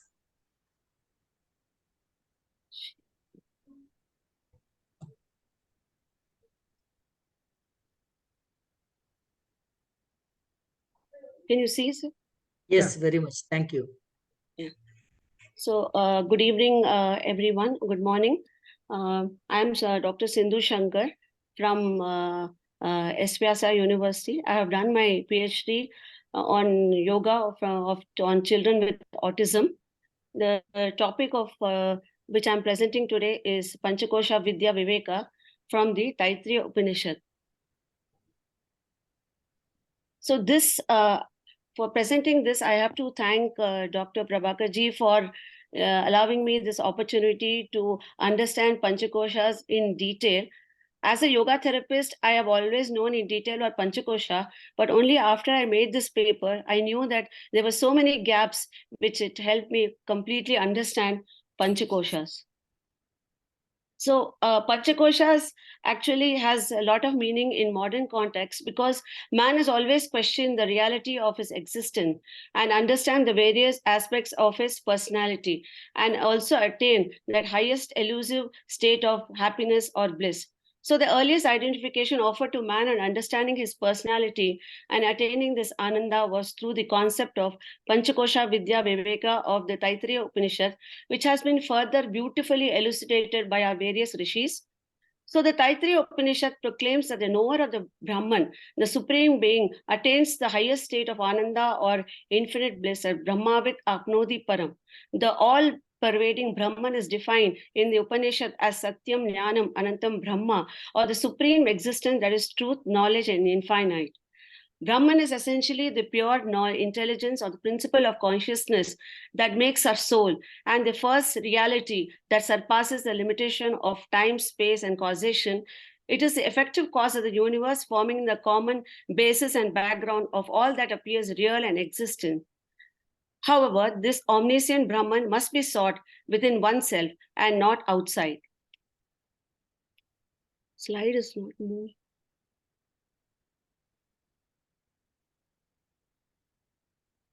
So the Upanishad further says that the ultimate truth dwells in man's inner self. So the Brahman resides deep in the recess of our heart and is reflected within us as the Atma or the self. And it is hidden from man as the ordinary mind fails to perceive the principle of consciousness due to Maya or varied modification of mind. However, Brahman is pure consciousness. It constitutes a self that is free from all impositions of body and mind. In an individual, the pure consciousness manifests as Atma and is identified as the deepest reality of an individual. Man recognizes the Atma as I and his awareness as human consciousness. So the Brahman is identified in one's mind by witnessing the presence and absence of thought. The Atma as the inner soul is the Sakshi or the witness of the Jiva. So the Upanishad says that the only way to know or recognize Brahman is to understand it as I am, as it is resonated by the Mahavakya, Aham Brahmasmi. Here the I is the witness consciousness. So this state can be achieved by raising the consciousness to the subtlest level and reaching Brahmananda, the eternal bliss of the Brahman. And steeped in that state, it is promised that man can fulfill all his desires and achieve the ultimate ananda or happiness. But this most subtlest form of essence of man, the Atma, is encased in 5 koshas or sheaths of personality, and this can foster ignorance and hinder our awareness and progress. So the Brahmananda Valli of the Taittiriya Upanishad, it serves as a nurturing creeper, providing structured support through experiential knowledge that can be practically applied to ascend and conquer the 5 encasing kosha and reach the Atma to attain the ultimate Brahmananda or Atmananda or the bliss of the Brahman. So the Taittiriya Upanishad propounds the Panchakosha Viveka as the prakriya or the method of discriminating the 5 sheets of personality to know the Brahman. It is actually an exhaustive scientific analysis of the various aspects of personality as outlined in the 5 kosha, each kosha demonstrating their unique feature. So the Upanishad says a man is an energetic, multidimensional being and not just a physical body, but also has an Atma. And Panchakoshas are levels of consciousness which surround or harbor the true self or the Atma. They are also seen as dimension of awareness having mass, structure, loss, and volume with their own rhythm and natural time scale, and provide a structural framework for defining the relationship between consciousness, mind, life force, and physical body. The Upanishad particularly stresses the concept of Atma or the self, with the kosha surrounding the Atma, the self or the Brahman. The Brahman present within us so begins from the grossest physical sheath, ending in the most subtle blissful sheath. And these Panchakoshas are given as our intermediate goals to man for reaching the Atma, imparting a wealth of psychological understanding and refinement of mind. So the refinement of mind is done through intense internal research or tapas, which sensitizes the mind to grasp the most subtle Atma beyond the 5 sheaths. Now, as each kosha gets progressively resolved into the higher subtle level until the level of pure awareness is reached. So the seeker's consciousness here evolves to reach the all-encompassing experience of the fullness of the self and the universe. So the Brahman is looked upon as a cause of the universe and precursor to creation of the essential 5 elements, which the Tattva-bodha says that the subtle elements were created at the starting, followed by Panchikaranam or the grossification process, giving rise to the gross elements. The Aitreya Upanishad claims in the very beginning, the Atma or the self is the unparalleled being, is the cause of all manifested elements. And so from this Atma, which is in our inner supreme space of the heart, originates the Akasha as the first manifestation. And from there emerge the rest of the elements, the air, the water, the fire, the earth, ranging from the most subtle Akasha to the most gross Prithvi. So it is like man is then a microcosm, as though expressing separately as the Atma of the larger macrocosm, the Brahman. And this is proclaimed famously by the Yajurveda, Yatha Pinde, Tatha Brahmande, Yatha Brahmande, Tatha Pinde. And hence the Upanishad says the self is a Brahman.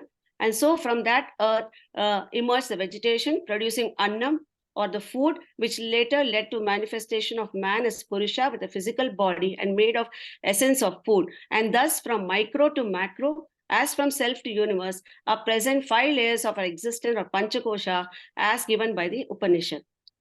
So I am not going in detail for each kosha due to a lack of time. The Annamaya kosha is the outermost physical sheath having distinct shape of the body or Manusya Sharira. So here the Upanishad stresses more on Annam as matter rather than food and mentioned it as gross universe matter. So it says that man's body arises from Annam and goes back into it. Annam and Annamaya are essentially the same as the macrocosm and the microcosm.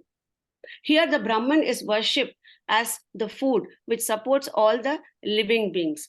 And the Upanishad also encourages to meditate upon the glories of the sheath, though it is a physical sheath and man tends to have a strong identification with it. It tells to meditate upon the glories of the sheath as Annam Brahma, using the physical form of a human being as a symbol to aid in this process. So in the end, man realizes through this intense tapas that this Annamaya is just a gross body and moves to more abstract and intangible ones. And so the Annamaya kosha, which was called as the Annamaya Atma, now becomes the Anatma by negation. Then man then evolves to the next level, or the Pranamaya kosha. So the Pranamaya kosha is the vital sheath which is present inside the Annamaya kosha. Now it is given the status of Atma, and it is a fundamental. It is filled with fundamental life force, or the Vayu. And it consists of the Panchapranas and the 5 Karma Indriyas, or organs of action. The Samana Vayu is considered as the Atma because it performs the vital function assimilating all nutrients. The Vyashti Pranamaya is the individual life force. It's the outcome of the Samasti Prana, or the universal life force that pervades the entire universe. So man is invited here to meditate upon the universal life force. And soon man realizes that prana has no consciousness, as even in dream and sleep, the prana performs its function without our awareness. He realizes pranamaya is no longer the Atma, and now he is ready to move to the next level, which is the manomaya. So now pranamaya becomes anatma and the manomaya becomes the Atma. The manomaya kosha is the emotional body or the mental sheath which harbors our mind, or the manas, and the 5 jnanendriyas. And here the manas shows a strong attribute of attachment with a tendency to cling to a state of I-ness. Here it is characterized by a thinking, desire, doubts, anger, depression, delusions, creating patterns of meaningful information in the external world. It also nurtures creativity, ideas, and language. So Manomaya Kosha was also the seat where our emotions can start ruling us, and they can interfere with discrimination of our actions as right and wrong. So the Yoga Vashishta says that such imbalances in an individual create adhi or stress that percolate from Manomaya and manifest as vyadhis in the Annamaya. So the Upanishad encourages man to meditate upon the Samasti Mana, or the total Mana. Here again, man finds out that Manomaya is no longer the Atma, as the mind is unconscious in deep sleep and is beyond all speech and thought, and hence has no consciousness. So with this sensitivity, man further moves to the Vijnanamaya Kosha, which becomes now the Atma, with the Manomaya becoming the Anatma. The Vijnanamaya Kosha is a knowledge sheet consisting of the Vijnana, which has our well-ascertained knowledge that's authoritative, associated with higher mental function, houses the buddhi, the discriminating faculty, the chitta, and the ego. And here the Manomaya also becomes the Anatma, as man soon realizes that in sleep, when the body ceases to operate, the vital sheath ceases, the mind ceases, and the intellect also stops operating. It is not a part of the consciousness. So Manomaya now becomes the Anatma, and man is now ready to go to the Anandamaya Kosha as the real Atma. So the Anandamaya is the causal sheath, the last subtle layer of our identity, and it is a blissful sheath as the enjoyer of all fruits of action. Here the bliss can be defined as the highest dimension of human existence, where one is detached from emotions, subsisting in a state of perfect health and harmony. It's the nearest kosha surrounding the Atma and embodies the highest stage of manifested existence. It is pervaded by a total silence with dissolution of I that shows a dominance in Manomaya and Vijnanamaya. Man shows a sense of harmony, integration, fulfillment, fearlessness here, and is unbounded by time and space. And it is the highest stage of evolution and manifested existence. So this kosha is made of a range of joys experienced by man by contact with the finite world of matter. These three joys are the priya, the happiness or joy, the moda. In a comparative degree, it is more happiness. In a superlative form, there is a pramoda, the highest happiness or the bliss. When man possesses his desired objects, varying degrees of satisfaction are achieved along with calming the mind. So the mind becomes calm, and this reflects as a self-blissful light upon the individual's cognition. So sense enjoyment is nothing but the bliss of self that shows up at certain moments due to possessing the desired object as the cause. The self is a source of all joys experienced. So the joy one gets from the self is always present here. Due to the presence of self, objects give joy as they're all manifestations of the Brahman. All objects are expressions of Ananda or Brahman. The Upanishad then declares that the bliss personality of man is based upon Brahman, where the highest joy achieved only when one is with Brahman. And Brahman is the innermost self. And this state is also experienced in deep sleep, where the activity of mind, intellect are withdrawn and ceased. So since this is not experienced in deep sleep, it is not our real self, which is conscious. Hence, there is no conscious awareness of it positively, and the causal sheath only operates fleetingly, having a beginning and the end, and hence cannot be regarded as eternal and is not the Atma. So the Upanishad says that even the Anandamaya Kosha is not a real Atma. It then guides us to the real Atma as the Ananda, without the addition of Maya or modification.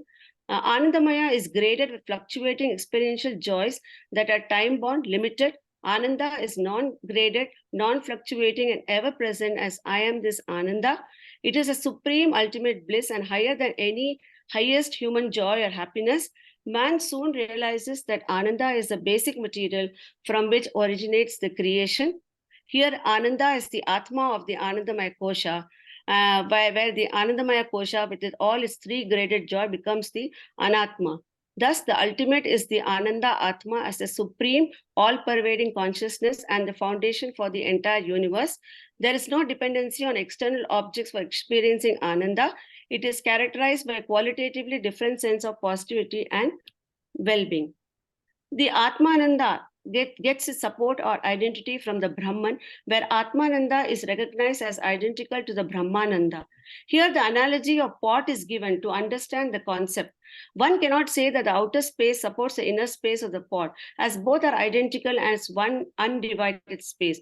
So here one can superficially visualize that the outer space in the pot supports the inner space. Similarly, Atma Ananda is supported by Brahmananda, though both are identical. The Upanishad then highlights here that Atma and Brahman are identical by using both words interchangeably. Shankaracharya in Atma Bodha describes Atma as a self-consciousness that illuminates all the activities of the gross and the subtle body. However, it is detached from all the five bodies, as it is due to avidya that man tends to attribute them to Atma. The Anandamaya Kosha of the Karana Sharira controlling our emotions is not the real Ananda. The real Ananda emanates from the Atma. So, transcending all the five sheets, man finds that only nothing remains. Although a part of consciousness, sheets are not the consciousness itself. They stand outside the consciousness as existing.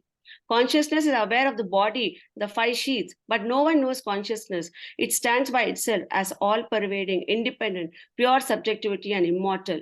The consciousness that is pure Atma or the self belongs to the cosmos and is present in every atom of the cosmos as the universal Atma that is Brahman, the absolute. When Brahman is perceived subjectively, it is Atma. When Brahman is the all-pervading principle of the universe, it is Brahman. So the Panchakosha Viveka teaches us the gradual process of ascending the kosha from the gross Annamaya to the subtlest Anandamaya, which is the experiential blankness. The witness of the subtlest form of matter must be subtler than it to witness. It is the Ananda Atma, the Brahman as I, the witness consciousness, behind the Panchakosha or the five layers of matter, that is Satyam, Jnanam, Anantam, Brahma, or the Ananda embodied. The Panchakosha analysis is an experiential process through tapas that fosters the evolution from grossest to the most subtle layer of personality to realize the ultimate nature of reality. Man's goal as an individual is to transcend limitation imposed upon him by self-identity and realize the unity of Atma with the Brahman. So the Panchakosha Viveka is a key to attain a steady state in life with health and harmony.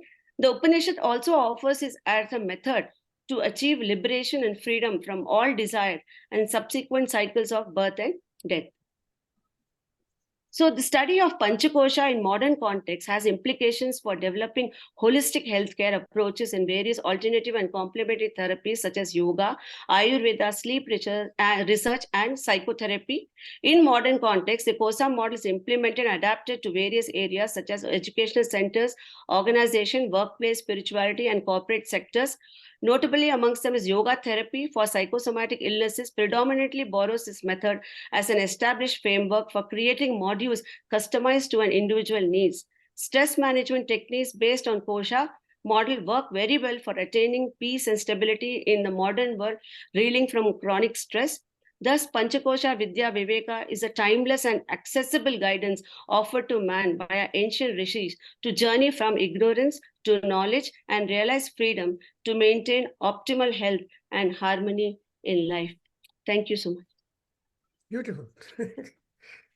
Thank you, madam, for the wonderful presentation and a very well studied Taittiriya Upanishad from Adi Shankaracharya and others.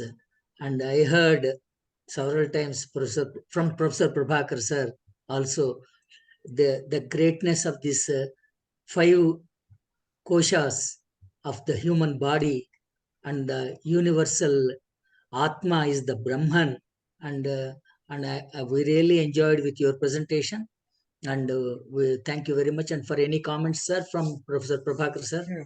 So Panchakosha Vidya started well annotated in the Taittiriya Upanishad. She has developed so much about it, and thank you. Ultimately, Ananda. We have got only Ananda Mimamsa section more than any other Mimamsas.